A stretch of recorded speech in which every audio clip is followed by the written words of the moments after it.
ਸਵਾਗਤ ਜੀ ਤੁਹਾਡਾ ਇੱਕ ਵਾਰ ਫਿਰ ਤੋਂ। ਤੁਸੀਂ ਦੇਖ ਰਹੇ ਹੋ ਪ੍ਰਾਈਮ ਏਸ਼ੀਆ ਟੀਵੀ। ਮੈਂ ਗੁਰਪ੍ਰੀਤ ਸਿੰਘ ਸੰਧਾਵਾਲੀਆ ਤੁਹਾਡੇ ਨਾਲ। ਤੇ ਤੁਸੀਂ ਕਹਿਣਾ ਕਿ ਯਾਰ ਬੰਦਾ ਮਤਲਬ ਫਿਰ ਕੋਈ ਰੂਪ ਰਾਪ ਜਿਹਾ ਬਦਲ ਕੇ ਬਹਿ ਗਿਆ। ਦੇਖੋ ਕਾਰਨ ਇਹ ਆ ਵੀ ਬੰਦਾ ਨਾਲ ਵਾਲਾ ਜਦੋਂ ਤੰਗ ਕਰੇ ਤੇ ਫਿਰ ਕੁਛ ਨਾ ਕੁਛ ਤੇ ਕਰਨਾ ਪੈਂਦਾ ਹੀ ਹੈ ਨਾ। ਹੁਣ ਪਰਮਜੀਤ ਸਿੰਘ ਬਾਠ ਹੋਰੀ ਫਿਲਹਾਲ ਫਿਰ ਥੋੜ੍ਹੇ ਜਿਹੇ ਆਸੇ ਪਾਸੇ ਨੇ। ਅੱਜ ਫਿਰ ਉਹਨਾਂ ਨੂੰ ਵਾਇਆ ਤਾਰ ਫੜਨ ਦੀ ਕੋਸ਼ਿਸ਼ ਕੀਤੀ ਗਈ ਆ। ਪਹਿਲਾਂ ਆਪਾਂ ਆਵਾਜ਼ ਬੂਝ ਚੈੱਕ ਕਰ ਲਈਏ, ਬਾਕੀ ਗੱਲ ਆਪਾਂ ਬਾਅਦ 'ਚ ਕਰਦੇ ਹਾਂ। ਕੀ ਹਾਲ ਨੇ ਬਾਠ ਸਾਹਿਬ? ਆਉਂਦੀ ਆਵਾਜ਼ ਪੂਰੀ ਆਉਂਦੀ ਜੀ। ਸਤਿ ਸ਼੍ਰੀ ਅਕਾਲ ਸੰਧਾਲੀਆ ਸਾਹਿਬ, ਚੜ੍ਹਦੀ ਕਲਾ ਜੀ। ਤੁਸੀਂ ਸੁਣਾਓ ਕੀ ਹਾਲ ਚਾਲ ਨੇ? ਸਤਿ ਸ਼੍ਰੀ ਅਕਾਲ ਮਹਾਰਾਜ, ਹਾਲ ਚਾਲ ਬੜੇ ਵਧੀਆ ਨੇ। ਬੱਲੇ ਬੱਲੇ ਆ, ਕਿਰਪਾ ਤੁਹਾਡੀ। ਬਸ ਤੁਹਾਡੇ ਰਾਜ 'ਚ ਪਰਵਾਹ ਨਹੀਂ ਕਰੀਦੀ। ਪਤਾ ਵੀ ਬੰਦੇ ਹੈਗੇ ਨੇ ਜਿਨ੍ਹਾਂ ਦੇ ਲਿੰਕ ਨੇ, ਕੋਈ ਟੈਨਸ਼ਨ ਨਹੀਂ।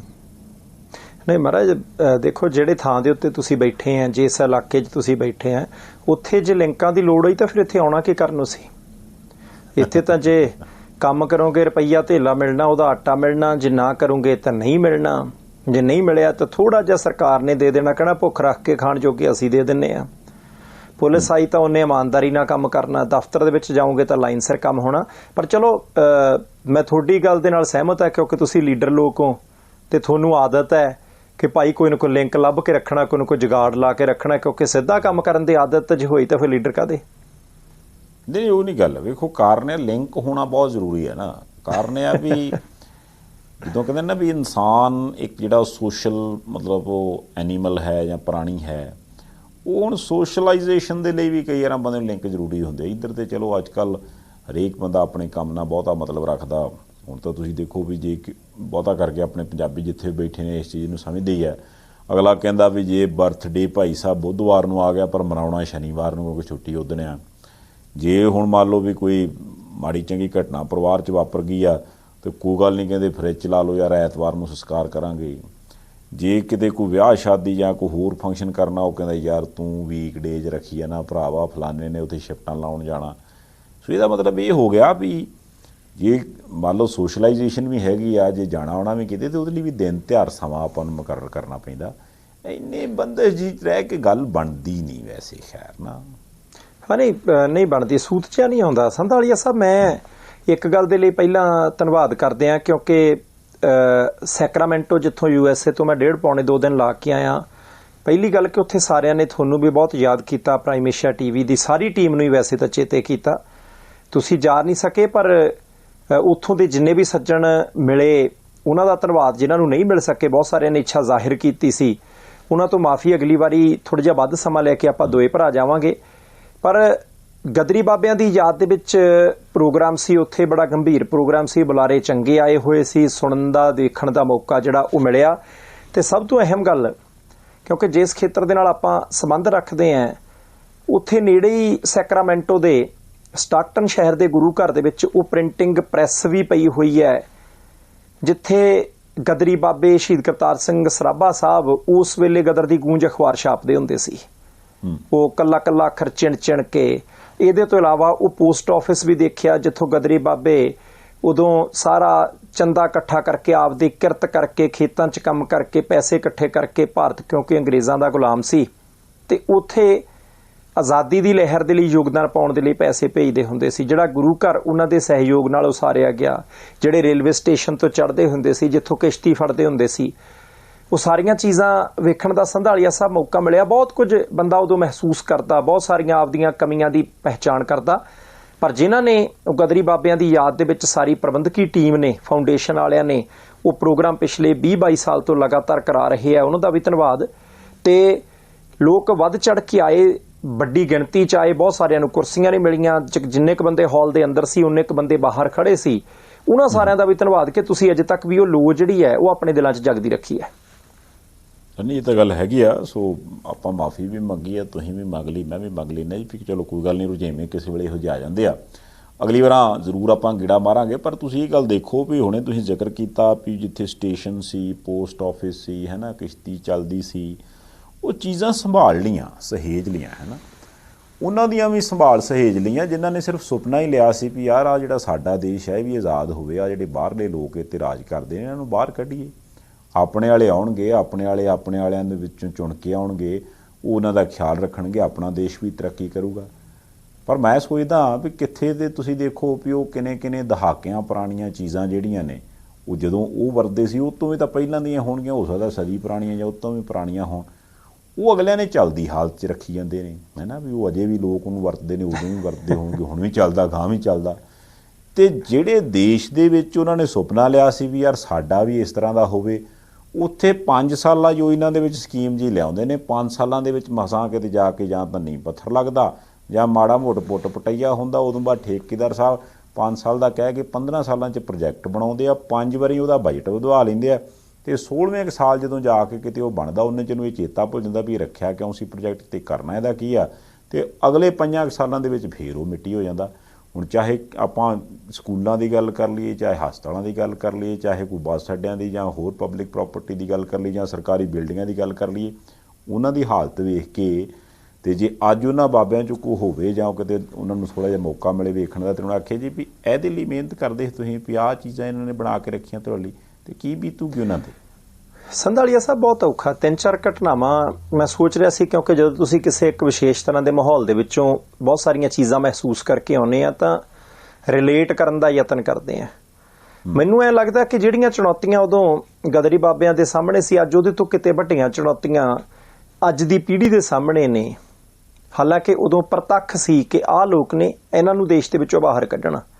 ਅੱਜ ਬਹੁਤ ਸਾਰੀਆਂ ਸਮੱਸਿਆਵਾਂ ਅਪ੍ਰਤੱਖ ਨੇ, ਅਸਿੱਧੀਆਂ ਨੇ, ਜਿਨ੍ਹਾਂ ਦੀ ਪਹਿਚਾਣ ਕਰਨੀ ਬੜੀ ਔਖੀ ਹੋ ਗਈ ਆ। 3 ਘਟਨਾਵਾਂ ਦਾ ਮੈਂ ਜ਼ਿਕਰ ਕਰਨ ਲੱਗਿਆ ਕਿਉਂਕਿ ਗਦਰੀ ਬਾਬਿਆਂ ਦਾ ਬਹੁਤਾ ਕੰਮ ਪੰਜਾਬ ਦੇ ਵਿੱਚ ਸੀ। ਪਹਿਲੀ ਗੱਲ ਇਹ ਸਾਨੂੰ ਸਮਝਣੀ ਬੜੀ ਜ਼ਰੂਰੀ ਹੈ ਕਿ ਉਹ ਇਕੱਲੇ ਸਿੱਖ ਨਹੀਂ ਸੀ, ਬਹੁਤੇ ਸਿੱਖ ਸਨ, ਪਰ ਉਹਨਾਂ ਦੇ ਵਿੱਚ ਹਿੰਦੂ ਭਾਈਚਾਰੇ ਦੇ ਲੋਕ ਵੀ ਸੀ, ਮੁਸਲਿਮ ਵੀ ਸੀ, ਈਸਾਈ ਸੀ, ਸਾਰੇ ਧਰਮਾਂ ਦੇ। ਉਹ ਧਰਮ ਨਿਰਪੱਖਤਾ ਦੇ ਤੌਰ ਦੇ ਉੱਤੇ ਹੀ ਚੱਲਦੇ ਸੀ, ਪਰ 90% ਸਿੱਖ ਸੀ।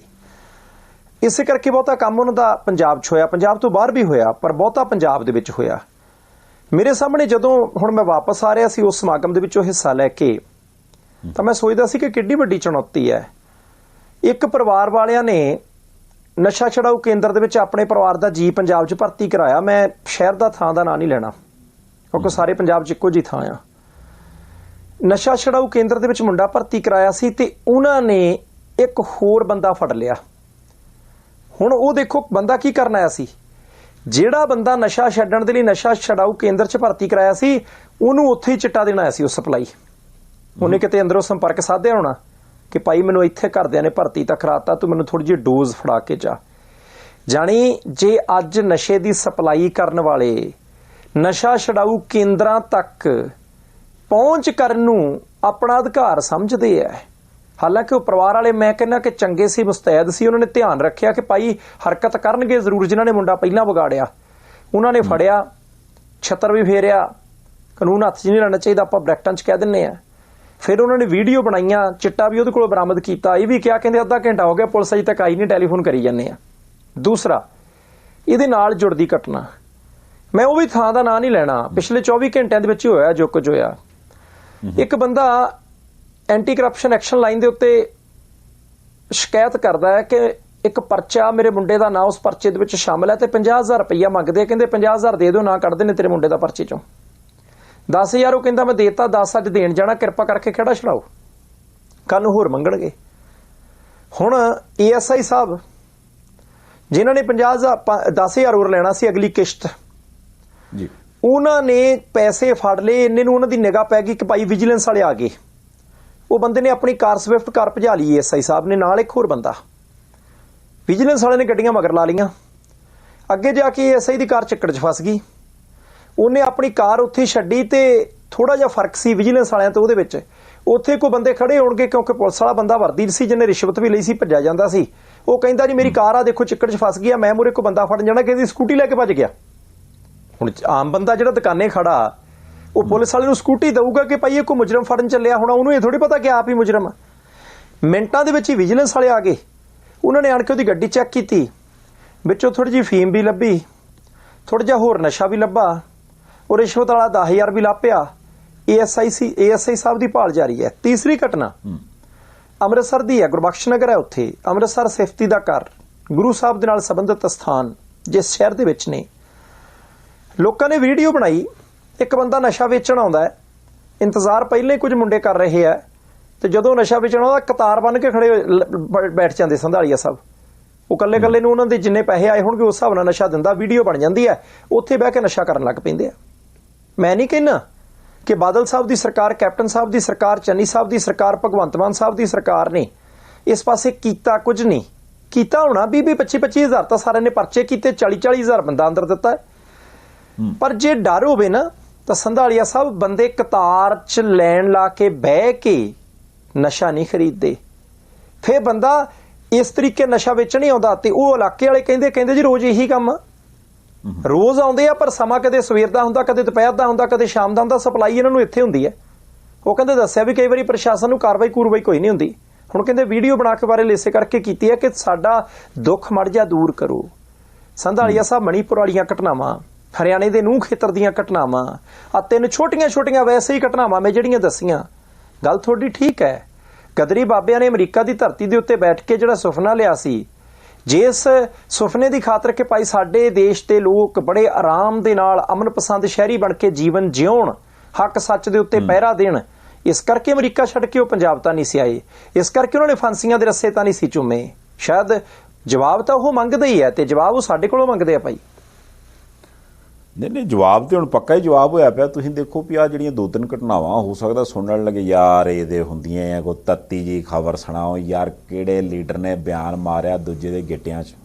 ਦੇਖੋ ਮੈਨੂੰ ਲੱਗਦਾ ਵੀ ਇਹ ਜਿਹੜਾ ਖਬਰਾਂ 'ਚੋਂ ਸਵਾਦ ਲੈਣ ਵਾਲੀ ਆਦਤ ਹੈ ਨਾ ਆਪਣੀ, ਸ਼ਾਇਦ ਆਪਾਂ ਨੂੰ ਰਗੜੇ ਹੀ ਇਸੇ ਚੀਜ਼ ਨੇ। ਹੁਣ ਤੁਸੀਂ ਦੇਖੋ ਵੀ ਜੇ ਆਪਾਂ ਉਹਨਾਂ ਦੇ ਐਂਗਲ ਤੋਂ ਵੇਖੀਏ ਵੀ ਉਹ ਇਹ ਸੋਚਦੇ ਹੋਣਗੇ ਵੀ ਯਾਰ ਸਾਡੀ ਪੁਲਿਸ ਹੋਊਗੀ, ਉਹ ਇੰਨਾ ਵਧੀਆ ਕੰਮ ਕਰਨਗੇ ਵੀ ਕੋਈ ਬੰਦਾ ਇਸ ਪਰ ਆਈ ਜਾਊ ਹੀ ਨਾ। ਤੇ ਆਪਾਂ ਖਬਰ ਇਹ ਗੱਲ ਕਰ ਰਹੇ ਹਾਂ ਵੀ ਪੁਲਿਸ ਵਾਲਾ ਆਪ ਭਜਦਾ ਫਿਰਦਾ ਆਪਣੀ ਡਿਪਾਰਟਮੈਂਟ ਵਾਲਿਆਂ ਤੋਂ ਵੀ ਮੈਨੂੰ ਫੜ ਨਾ ਲੈਣ ਕਿਤੇ। ਜੇ ਆਪਾਂ ਨਸ਼ੇ ਦੀ ਗੱਲ ਕਰਦੇ ਹਾਂ ਤੇ ਹੋ ਸਕਦਾ ਅਗਲੇ ਕਹਿਣ ਵੀ ਯਾਰ ਇਦਾਂ ਦੀ ਚੀਜ਼ ਤੇ ਸਵਾਲ ਹੀ ਪੈਦਾ ਨਹੀਂ ਹੁੰਦਾ ਵੀ ਆਪਣੇ ਦੇਸ਼ 'ਚ ਹੋਣ। ਇਹ ਮਤਲਬ ਮੈਂ ਬਾਬਿਆਂ ਦੇ ਸੁਪਨੇ ਦੀ ਗੱਲ ਕਰਦਾ, ਉਦੋਂ ਸਬਰ ਕਰਦੇ ਹੋਣੇ।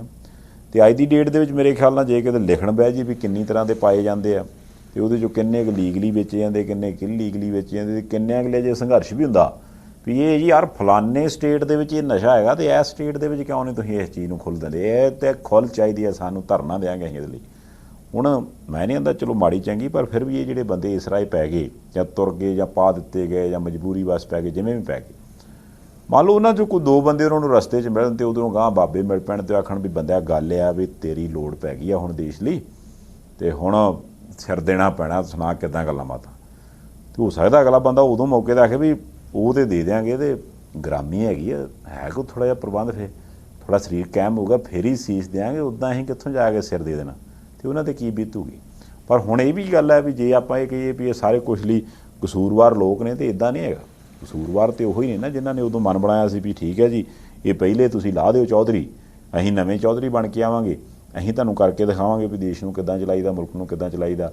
ਤੇ ਜੇ ਉਹਨਾਂ ਨੇ ਨਹੀਂ ਕੀਤਾ, ਉਹ ਐਸ ਲਿਆਣ ਕੇ ਦਲਦਲ 'ਚ ਫਸਾ ਕੇ ਬਹਿ ਗਿਆ ਵੀ ਯਾਰ ਜੇ ਹੁਣ ਲੋਕਾਂ ਦਾ ਧਿਆਨ ਇਸ ਪਾਸੇ ਹੋਵੇ, ਸਵਾਲ ਪੁੱਛਣ, ਤੇ ਕੋਈ ਨਾ ਕੋਈ ਲਾਗੇ ਹੋਰ ਧੂਣੀ ਧਮਾ ਦਿਓ, ਆਪੇ ਧੂਆਂ ਰੋਲੀ ਜੀ ਦੇ ਵਿੱਚ ਲੋਕਾਂ ਦਾ ਧਿਆਨ ਉੱਧਰ ਹੋਵੇ, ਆਪਣਾ ਫੇਰ ਮਤਲਬ ਕੰਮ ਚੱਲੀ ਜਾਵੇ। ਇਹ ਜਿੱਥੇ ਕਿ ਜੇ ਕਹਾਣੀ ਫਸ ਗਈ ਹੈ ਨਾ, ਇਹਦੇ 'ਚ ਮੈਨੂੰ ਲੱਗਦਾ ਵੀ ਜੇ ਇਹ ਕਹੀਏ ਵੀ ਆਪੇ ਠੀਕ ਹੋ ਜੂ, ਉਹਦੀ ਆਸ ਘੱਟ ਆ। ਸੰਧਾਲੀਆ ਸਾਹਿਬ ਗੱਲਾਂ ਤੁਹਾਡੀਆਂ ਸਾਰੀਆਂ ਦਰੁਸਤ ਨੇ। ਮੇਰੇ ਵੈਸੇ ਹੀ ਮਨ 'ਚ ਆਉਂਦਾ ਸੀ, ਅਸੀਂ ਸਤਿਕਾਰ ਸਾਰਿਆਂ ਦਾ ਕਰਦੇ ਹਾਂ, ਅਸੀਂ ਇਸ ਗੱਲ ਦੀ ਉਮੀਦ ਕਰਦੇ ਹਾਂ ਕਿ ਜਿਹੜਾ ਜ਼ਖਮ ਸਰੀਰ ਦੇ ਜਿਹੜੇ ਅੰਗ ਤੇ ਹੋ ਗਿਆ, ਅੰਗ ਨਹੀਂ ਵੱਢ ਕੇ ਸੁੱਟਣਾ। ਬਾਂਹ ਦੇ ਉੱਤੇ ਜ਼ਖਮ ਹੋ ਗਿਆ, ਅਸੀਂ ਜ਼ਖਮ ਠੀਕ ਕਰਨਾ। ਅਸੀਂ ਨਹੀਂ ਕਹਿੰਦੇ ਕਿ ਜਿਹੜੇ ਲੋਕ ਕਰਪਟ ਹੋ ਗਏ, ਜਿਹੜੇ ਲੋਕ 2 ਨੰਬਰ ਦੇ ਕੰਮਾਂ 'ਚ ਪੈ ਗਏ, ਜਿਹੜੇ ਲੋਕਾਂ ਨੂੰ ਲਾਲਸਾ ਹੀ ਬੜੀ ਵੱਧ ਗਈ, ਇਹ ਸਾਡੇ ਚਰਿੱਤਰ ਦਾ ਘਾਣ ਹੋਇਆ। ਦੇਸ਼ ਦੀ ਆਜ਼ਾਦੀ ਦੇ 75-76 ਸਾਲਾਂ ਦੇ ਵਿੱਚ ਸਾਡੇ ਚਰਿੱਤਰ ਦਾ ਹੀ ਘਾਣ ਹੋਇਆ ਨਾ, ਅਸੀਂ ਇੰਨਾ ਥੱਲੇ ਚਲੇ ਗਏ। ਮੈਂ ਖਬਰਾਂ ਬੜੀਆਂ ਆਈਆਂ, ਮੈਂ ਸੋਚਦਾ ਸੀ ਫਰਕ ਕੀ ਹੈ 1947 ਤੇ ਪਹਿਲੇ ਭਾਰਤ ਤੇ ਅੱਜ ਦੇ ਭਾਰਤ ਦੇ ਵਿੱਚ। ਉਦੋਂ ਸਾਡੇ ਕੋਲੇ ਆਪਣਾ ਫੈਸਲਾ ਕਰਨ ਦੀ ਸ਼ਕਤੀ ਨਹੀਂ ਸੀ।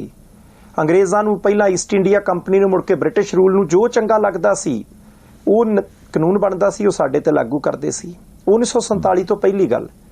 1947 ਤੋਂ ਬਾਅਦ ਸਾਨੂੰ ਇੱਕ ਹੱਕ ਦਿੱਤਾ ਕਿ ਤੁਸੀਂ ਆਪਦੇ ਨੁਮਾਇੰਦੇ ਚੁਣਨੇ ਆ ਲੋਕ ਸਭਾ 'ਚ।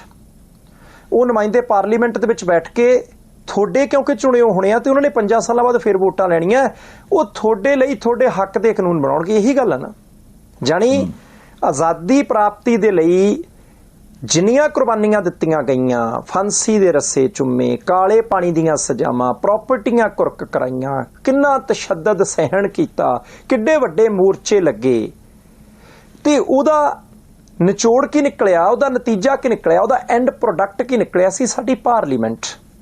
ਕਿਉਂਕਿ ਜੋ ਕੁਝ ਪਾਰਲੀਮੈਂਟ ਤੋਂ ਹੁੰਦਾ, ਪਾਰਲੀਮੈਂਟ ਦੇ ਵਿੱਚ ਹੁੰਦਾ, ਉਹੀ ਸਾਡੇ ਦੇਸ਼ ਦੇ ਉੱਤੇ ਲਾਗੂ ਹੁੰਦਾ। ਸਾਡੇ ਉਹ 543 ਲੋਕ ਸਭਾ ਦੇ ਮੈਂਬਰ, ਮੈਂ ਰਾਜ ਸਭਾ ਦੇ 245 ਛੱਡ ਰਿਹਾ, ਉਹ 543, ਮੈਂ ਸੋਚ ਰਿਹਾ ਸੀ ਕਿ ਕਿਆ ਲੋਕ ਨੇ ਉਹਨਾਂ 543 ਦੇ ਵਿੱਚੋਂ ਇੱਕ ਸਨੀ ਦਿਓਲ ਹੈ, ਸਾਡੇ ਪੰਜਾਬ ਦਾ ਨੌਜਵਾਨ ਗੱਭਰੂ, ਫਿਲਮਾਂ ਦੇ ਵਿੱਚ ਪੂਰੀ ਧਾਂਕ, ਲੰਬਾ ਸਮਾਂ ਲੋਕਾਂ ਦੇ ਦਿਲਾਂ ਦੇ ਉੱਤੇ ਰਾਜ ਕੀਤਾ। ਮਾਫੀ ਚਾਹੁੰਦਾ ਬਾਦ ਸਾਹਿਬ, ਇਹ ਗੱਭਰੂ ਤੇ ਜਵਾਨ ਨੇ ਮੁੰਡਾ ਵਿਆਹ ਲਿਆ ਆਪਣਾ ਥੋੜਾ ਚਿਰ ਪਹਿਲਾਂ। ਨਹੀਂ, ਮੈਂ ਮੈਂ ਆਉਣ ਲੱਗਿਆ ਸੀ ਉੱਥੇ। ਮੈਂ ਕਿਹਾ ਵੀ ਜੇ ਮਤਲਬ ਇਸ ਲੈਵਲ ਤੇ ਜਾ ਕੇ ਵੀ ਮੁੰਡਾ ਵਿਆਹ ਕੇ ਵੀ ਅਜੇ ਬੰਦਾ ਗੱਭਰੂ ਜਵਾਨ ਹੀ ਤੁਰਿਆ ਹੁੰਦਾ, ਫਿਰ ਮੁੰਡਾ ਵਿਆਹਣ ਦੀ ਕੀ ਲੋੜ ਸੀ? ਮੁੰਡਾ ਦਾ ਫਿਰ ਯਾਰ ਮੈਂ ਤਾਂ ਜੇ ਭੰਗੂੜੇ ਜੀ ਤੁਰਿਆ ਫਿਰਦਾ, ਬਾਪੂ ਹੀ ਗੱਭਰੂ ਜਵਾਨ ਹੈ ਜੀ। ਹੁਣ ਮੈਂ ਗੱਭਰੂ ਜਵਾਨ ਦੀ ਗੱਲ ਉਦੋਂ ਦੀ ਕਰਦਾ ਜਦੋਂ ਉਹ ਦਿਲਾਂ ਤੇ ਰਾਜ ਕਰਦਾ ਸੀ, ਜਦੋਂ ਫਿਲਮਾਂ 'ਚ ਆਇਆ ਸੀ। ਹੁਣ ਤੁਸੀਂ ਦੇਖੋ ਕਿ ਇੰਨਾ ਕੁ ਤਾਂ ਅਹਿਸਾਸ ਕਰ ਲਓ, ਤੁਸੀਂ ਫਿਲਮਾਂ ਬਣਾਉਂਦੇ ਹੋ, ਉਹ ਰੀਅਲ ਲਾਈਫ ਹੈ, ਕੋਈ ਗੱਲ ਨਹੀਂ, ਤੁਸੀਂ ਪੈਸੇ ਵੱਟੇ, ਸਭ ਕੁਝ ਕੀਤਾ, ਤੁਸੀਂ ਮੁੜ ਕੇ ਟਿਕਟ ਲੈ ਲੈਂਦੇ ਹੋ, ਤੁਸੀਂ ਗੁਰਦਾਸਪੁਰ ਤੋਂ ਚੋਣ ਲੜਦੇ ਹੋ। ਕੋਈ ਪਾਰਟੀ ਐਸੀ ਨਹੀਂ ਜਿਹੜੀ ਫਿਲਮੀ ਕਲਾਕਾਰਾਂ ਨੂੰ ਅੱਗੇ ਨਹੀਂ ਲਿਆਉਂਦੀ, ਸਾਰੇ ਲਿਆਉਂਦੇ ਆ। ਸਾਰਿਆਂ ਨੂੰ ਪਤਾ ਕਿ ਇਹਨਾਂ ਨੂੰ ਇੱਕ ਵਾਰੀ ਲੋਕਾਂ ਨੇ ਵੋਟਾਂ ਪਾ ਦੇਣੀਆਂ। ਮੈਂ ਹੁਣ ਰਿਪੋਰਟ ਪੜ੍ਹਦਾ ਸੀ ਸੰਧਾਲੀਆ ਸਾਹਿਬ, ਉਧਰ ਮੈਨੂੰ ਗਦਰੀ ਬਾਬੇ ਚੇਤੇ ਆਉਣ, ਉਧਰ ਮੈਨੂੰ ਸਾਰੇ ਹੀ ਉਹ ਲੋਕ ਚੇਤੇ ਆਉਣ ਜਿਨ੍ਹਾਂ ਨੇ ਦੇਸ਼ ਦੀ ਆਜ਼ਾਦੀ ਦੇ ਲਈ ਸੰਘਰਸ਼ ਕੀਤਾ, ਤਾਂ ਉਹਦਾ ਐਂਡ ਪ੍ਰੋਡਕਟ ਸਾਡੀ ਪਾਰਲੀਮੈਂਟ ਨਿਕਲਿਆ। ਤੇ ਪਾਰਲੀਮੈਂਟ ਦੇ 543 ਲੋਕ ਸਭਾ ਮੈਂਬਰ ਤੇ ਉਹਨਾਂ ਦੇ ਵਿੱਚੋਂ ਇੱਕ ਸਾਡੇ ਸਨੀ ਦਿਓਲ ਸਾਹਿਬ। 4 ਲੋਕ ਸਭਾ ਦੇ ਸੈਸ਼ਨ ਸਨੀ ਦਿਓਲ ਸਾਹਿਬ ਪਾਰਲੀਮੈਂਟ 'ਚ ਨਹੀਂ ਵੜੇ। ਸਿਰਫ ਇੱਕ ਸਵਾਲ ਕੀਤਾ 4.25 ਸਾਲਾਂ 'ਚ, ਇੱਕ ਸਵਾਲ, ਕਿਸੇ ਬਹਿਸ ਦੇ ਵਿੱਚ ਹਿੱਸਾ ਨਹੀਂ ਲਿਆ, ਕੋਈ ਪ੍ਰਾਈਵੇਟ ਮੈਂਬਰ ਬਿੱਲ ਨਹੀਂ ਪੇਸ਼ ਕੀਤਾ। 19% ਹਾਜ਼ਰੀਆਂ ਨੇ। ਜਿਹੜਾ ਸਿਰੇ ਤੋਂ ਸਿਰੇ ਨਿਕੰਮਾ ਨਿਆਣਾ ਵੀ ਹੋਵੇ ਨਾ, ਉਹਦੇ ਵੀ 33% ਨੰਬਰ ਆ ਜਾਂਦੇ, ਉਹ ਪਾਸ ਹੋ ਜਾਂਦਾ। ਇਹ ਬੰਦਾ ਉਹਦੇ ਤੋਂ ਵੀ ਅੱਧ ਦੇ ਵਿੱਚ ਹੀ ਰਹਿ ਗਿਆ। ਤੁਸੀਂ ਇਹ ਦੇਖੋ ਕਿ ਕਿੰਨੀ ਕੁ ਸ਼ਿੱਦਤ ਦੇ ਨਾਲ ਮਹਿਸੂਸ ਕੀਤਾ ਹੋਊਗਾ ਸਨੀ ਦਿਓਲ ਸਾਹਿਬ ਨੇ, ਕਿੰਨੀ ਗੈਰ ਗੰਭੀਰਤਾ, ਕਿ ਤੁਹਾਡੇ ਕੋਲ ਇੱਕ ਪਾਸੇ ਪਾਰਲੀਮੈਂਟ ਦਾ ਸੈਸ਼ਨ ਚੱਲ ਰਿਹਾ ਜਿਹਦੇ ਵਿੱਚ ਦੇਸ਼ ਦੇ ਸੰਘੀ ਢਾਂਚੇ ਤੇ ਗੱਲ ਹੋ ਰਹੀ ਹੈ, ਜਿਹਦੇ ਵਿੱਚ ਖੇਤੀਬਾੜੀ ਤੇ ਗੱਲ ਹੋਣੀ ਹੈ, ਜਿਹਦੇ ਵਿੱਚ ਬੇਭਰੋਸਗੀ ਦਾ ਮਤਾ ਪੇਸ਼ ਕੀਤਾ ਜਾ ਰਿਹਾ ਹੈ, ਜਿਹਦੇ ਵਿੱਚ ਦਿੱਲੀ ਸੂਬੇ ਦੇ ਬਾਬਤ ਚਰਚਾ ਹੋਈ ਹੈ ਕਿ ਫੈਸਲਾ ਕੌਣ ਕਰੇ। ਉਹ ਪਾਰਲੀਮੈਂਟ ਦਾ ਸੈਸ਼ਨ ਛੱਡ ਕੇ ਆਪਣੀ ਗਦਰ 2 ਫਿਲਮ ਦੀ ਬੰਦਾ ਪ੍ਰਮੋਸ਼ਨ ਕਰਦਾ। ਅਸੀਂ ਰੋਕਦੇ ਨਹੀਂ, ਤੁਹਾਡਾ ਹੱਕ ਬਣਦਾ, ਤੁਸੀਂ ਕਰੋ ਕਾਰੋਬਾਰ, ਤੁਹਾਡਾ ਕੰਮ ਹੈ। ਪਰ ਇੱਕ ਪਾਸੇ ਤੁਸੀਂ ਲੋਕ ਸਭਾ ਮੈਂਬਰ ਦੇ ਤੌਰ ਤੇ ਤਨਖਾਹ ਲੈ ਰਹੇ ਹੋ, ਭੱਤੇ ਲੈ ਰਹੇ ਹੋ, ਪਾਰਲੀਮੈਂਟ ਦੇ ਵਿੱਚ ਨਹੀਂ ਵੜੇ। 2-3 ਸਾਲ ਹੋ ਗਏ ਆਪਦੇ ਹਲਕੇ 'ਚ ਨਹੀਂ ਤੁਸੀਂ ਵੜੇ। ਗੁਰਦਾਸਪੁਰ ਦੇ ਵਿੱਚ ਹੜ੍ਹ ਆਏ, ਸਾਡੀ ਫੈਂਸਿੰਗ ਤੱਕ ਡੁੱਬ ਗਈ ਜਿਹੜੀ ਭਾਰਤ ਪਾਕਿਸਤਾਨ ਦੇ ਵਿਚਾਲੇ ਲੱਗੀ ਹੈ।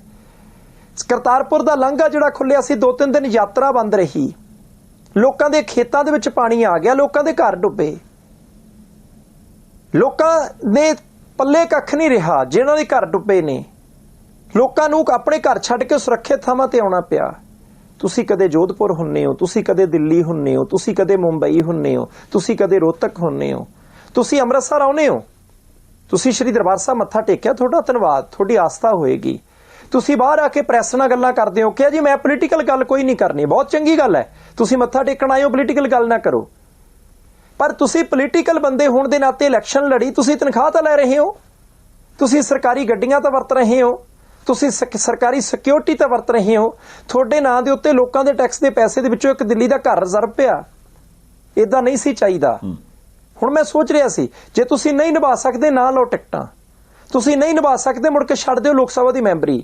ਤੁਹਾਡੇ ਪਿਤਾ ਜੀ ਧਰਮਿੰਦਰ ਹੋਰਾਂ ਨੇ ਵੀ ਤਾਂ ਬੀਕਾਨੇਰ ਦੀ ਮੈਂਬਰੀ ਛੱਡੀ ਸੀ ਅੱਧ ਵਿਚਾਲੇ, ਤੇ ਤੁਸੀਂ ਜਿਹੜੀ ਜ਼ਿਮਨੀ ਚੋਣ ਹੁੰਦੀ ਉਹਦੇ ਪੈਸੇ ਜਮ੍ਹਾਂ ਕਰਾ ਦਿਓ। ਇੰਨੇ ਕੁ ਪੈਸੇ ਤਾਂ ਜਿੰਨੇ ਕੁ ਲੱਗਦੇ ਲੋਕ ਸਭਾ ਦੀ ਇਲੈਕਸ਼ਨ ਤੇ, ਤੁਸੀਂ ਇੱਕ ਫਿਲਮ ਦੇ ਵਿੱਚੋਂ ਕਮਾ ਲੈਣੇ ਹੋਣੇ ਆ। ਸੰਧਾਲੀਆ ਸਾਹਿਬ, ਦੁੱਖ ਆਉਂਦਾ ਕਿ ਲੋਕਾਂ ਨੇ ਤੁਹਾਨੂੰ ਸਿਰ ਤੇ ਚੱਕਿਆ ਤੇ ਤੁਸੀਂ ਲੋਕਾਂ ਦੇ ਸਿਰਾਂ ਦੇ ਵਿੱਚ ਕੁੱਖ ਵੀ ਨਹੀਂ ਰਹਿਣ ਦਿੱਤਾ, ਤੁਸੀਂ ਲੋਕਾਂ ਦੇ ਢਿੱਡੇ ਖਾਲੀ ਕਰ ਦਿੱਤੇ। ਚੰਗਾ ਨਹੀਂ ਲੱਗਿਆ, ਵੈਸੇ ਗੱਲ ਕਰ ਰਹੇ ਹਾਂ।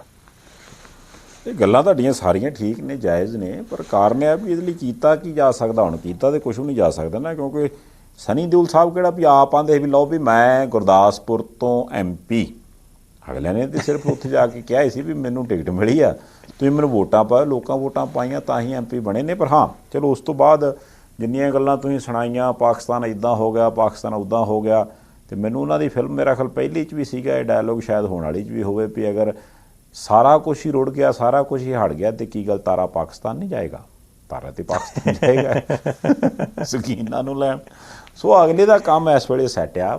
ਪਰ ਜਿਹੜੀ ਫਿਲਮ ਦੀ ਪ੍ਰਮੋਸ਼ਨ ਇਸ ਵਕਤ ਉਹ ਕਰ ਰਹੇ ਨੇ, ਹੁਣ ਕਹਿੰਦੇ ਆ ਵੀ ਅੱਗੇ ਮੈਂ ਤਾਂ ਵੈਸੇ ਭਵਿੱਖਬਾਣੀ ਕੀਤੀ ਹੈ ਵੀ ਉਹ ਫਿਲਮ ਵੇਖਣ ਜਾਣਾ ਲੋਕਾਂ ਨੇ, ਪਰ ਵਿੱਚ ਵਿੱਚ ਚਰਚਾ ਹੁਣ ਇਹ ਚੱਲਦੀ ਹੈ ਵੀ ਗੁਰਦਾਸਪੁਰੀਏ ਜਿਨ੍ਹਾਂ ਨੇ MP ਚੁਣਿਆ ਸੀ ਉਹ ਹੁਣ ਕਾਫੀ ਤੰਗ ਪਰੇਸ਼ਾਨ ਨੇ, ਤੇ ਹੁਣ ਉਹ ਕਹਿੰਦੇ ਵੀ ਅਸੀਂ ਸਨੀ ਦਿਓਲ ਸਾਹਿਬ ਦਾ ਬਾਈਕਾਟ ਕਰਨਾ, ਭਾਈ ਸਾਹਿਬ ਸਾਨੂੰ ਇਦਾਂ ਦਾ MP ਨਹੀਂ ਚਾਹੀਦਾ, ਵੀ ਨਾ ਸਾਡਾ ਪਤਾ ਹੀ ਲਿਆ ਵੀ ਮਰਦੇ ਜੇ ਕਿ ਜੀਂਦੇ ਜੇ, ਤੇ ਉਲਟਾ ਸਗੋਂ ਫਿਲਮਾਂ ਦੀਆਂ ਪ੍ਰਮੋਸ਼ਨਾਂ ਸਾਡੇ ਗੁਆਂਢ ਆਲ ਕੇ ਬੰਦਾ ਕਰਦਾ, ਤੇ ਵੀ ਤੁਸੀਂ ਪੈਸੇ ਖਰਚਿਓ ਤੇ ਉਦੋਂ ਬਾਅਦ ਫਿਲਮ ਵੇਖਣ ਜਾਇਓ।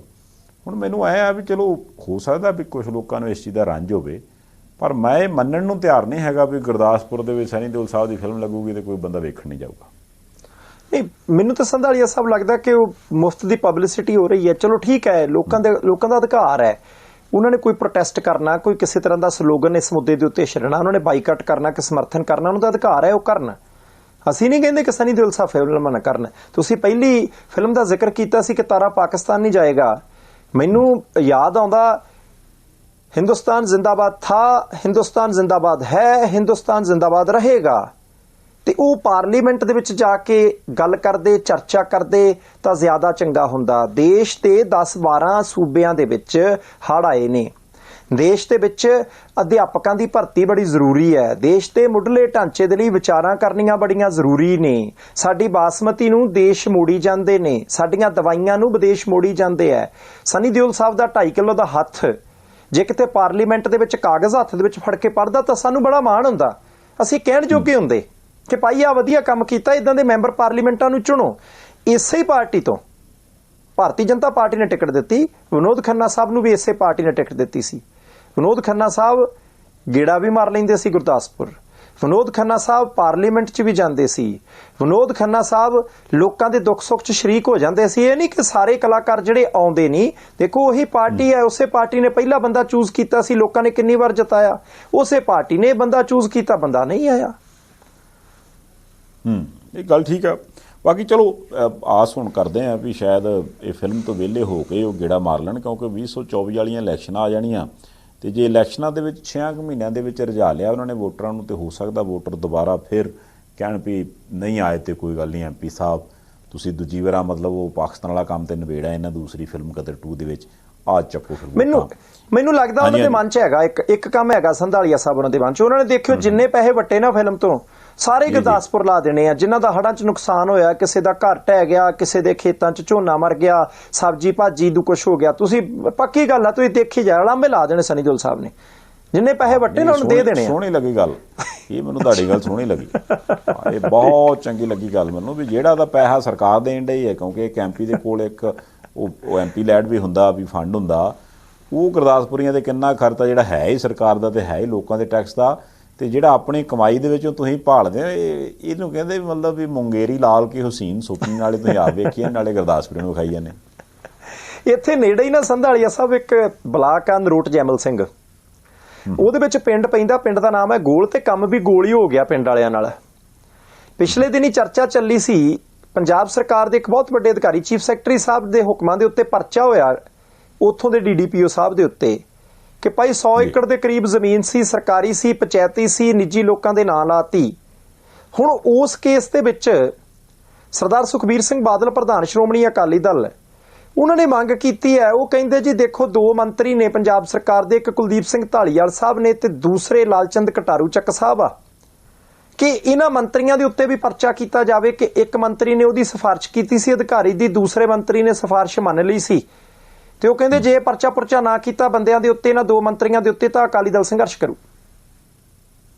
ਨਹੀਂ ਠੀਕ ਹੈ ਗੱਲ, ਵੇਖੋ ਹੁਣ ਵਿਰੋਧੀ ਧਿਰ ਦੇ ਵਿੱਚ ਰਹਿ ਕੇ ਜੇ ਮੰਨ ਲਓ ਇੰਨਾ ਹੀ ਨਹੀਂ ਕਰਨਾ ਤੇ ਫਿਰ ਹੋਰ ਕੀਤਾ ਵੀ ਕੀ ਜਾ ਸਕਦਾ।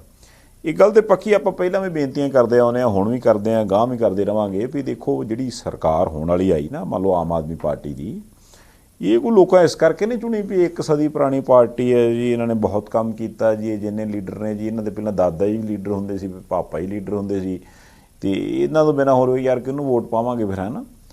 ਇਹ ਤਾਂ ਇਸ ਕਰਕੇ ਉਹਨਾਂ ਨੇ ਚੁਣੇ ਵੀ ਉਹ ਕਹਿੰਦੇ ਯਾਰ ਪਹਿਲਿਆਂ ਤੋਂ ਫੈਡ ਅਪ ਹੋ ਗਿਆ। ਹੁਣ ਤੁਸੀਂ ਦੇਖੋ ਜਿਹੜੀਆਂ 2022 ਦੇ ਵਿੱਚ ਚੋਣਾਂ ਸੀ ਤੇ ਉਹਦੇ ਜੋ ਨਤੀਜੇ ਆਏ, ਜਿਹੜੇ ਬੰਦਿਆਂ ਬਾਰੇ ਹਾਰਨ ਬਾਰੇ ਸੋਚਿਆ ਵੀ ਨਹੀਂ ਸੀ ਜਾ ਸਕਦਾ, ਉਹਨਾਂ ਬੰਦਿਆਂ ਨੂੰ ਹਰਾ ਕੇ ਲੋਕਾਂ ਨੇ ਇਹਨਾਂ ਨੂੰ ਚੁਣਿਆ।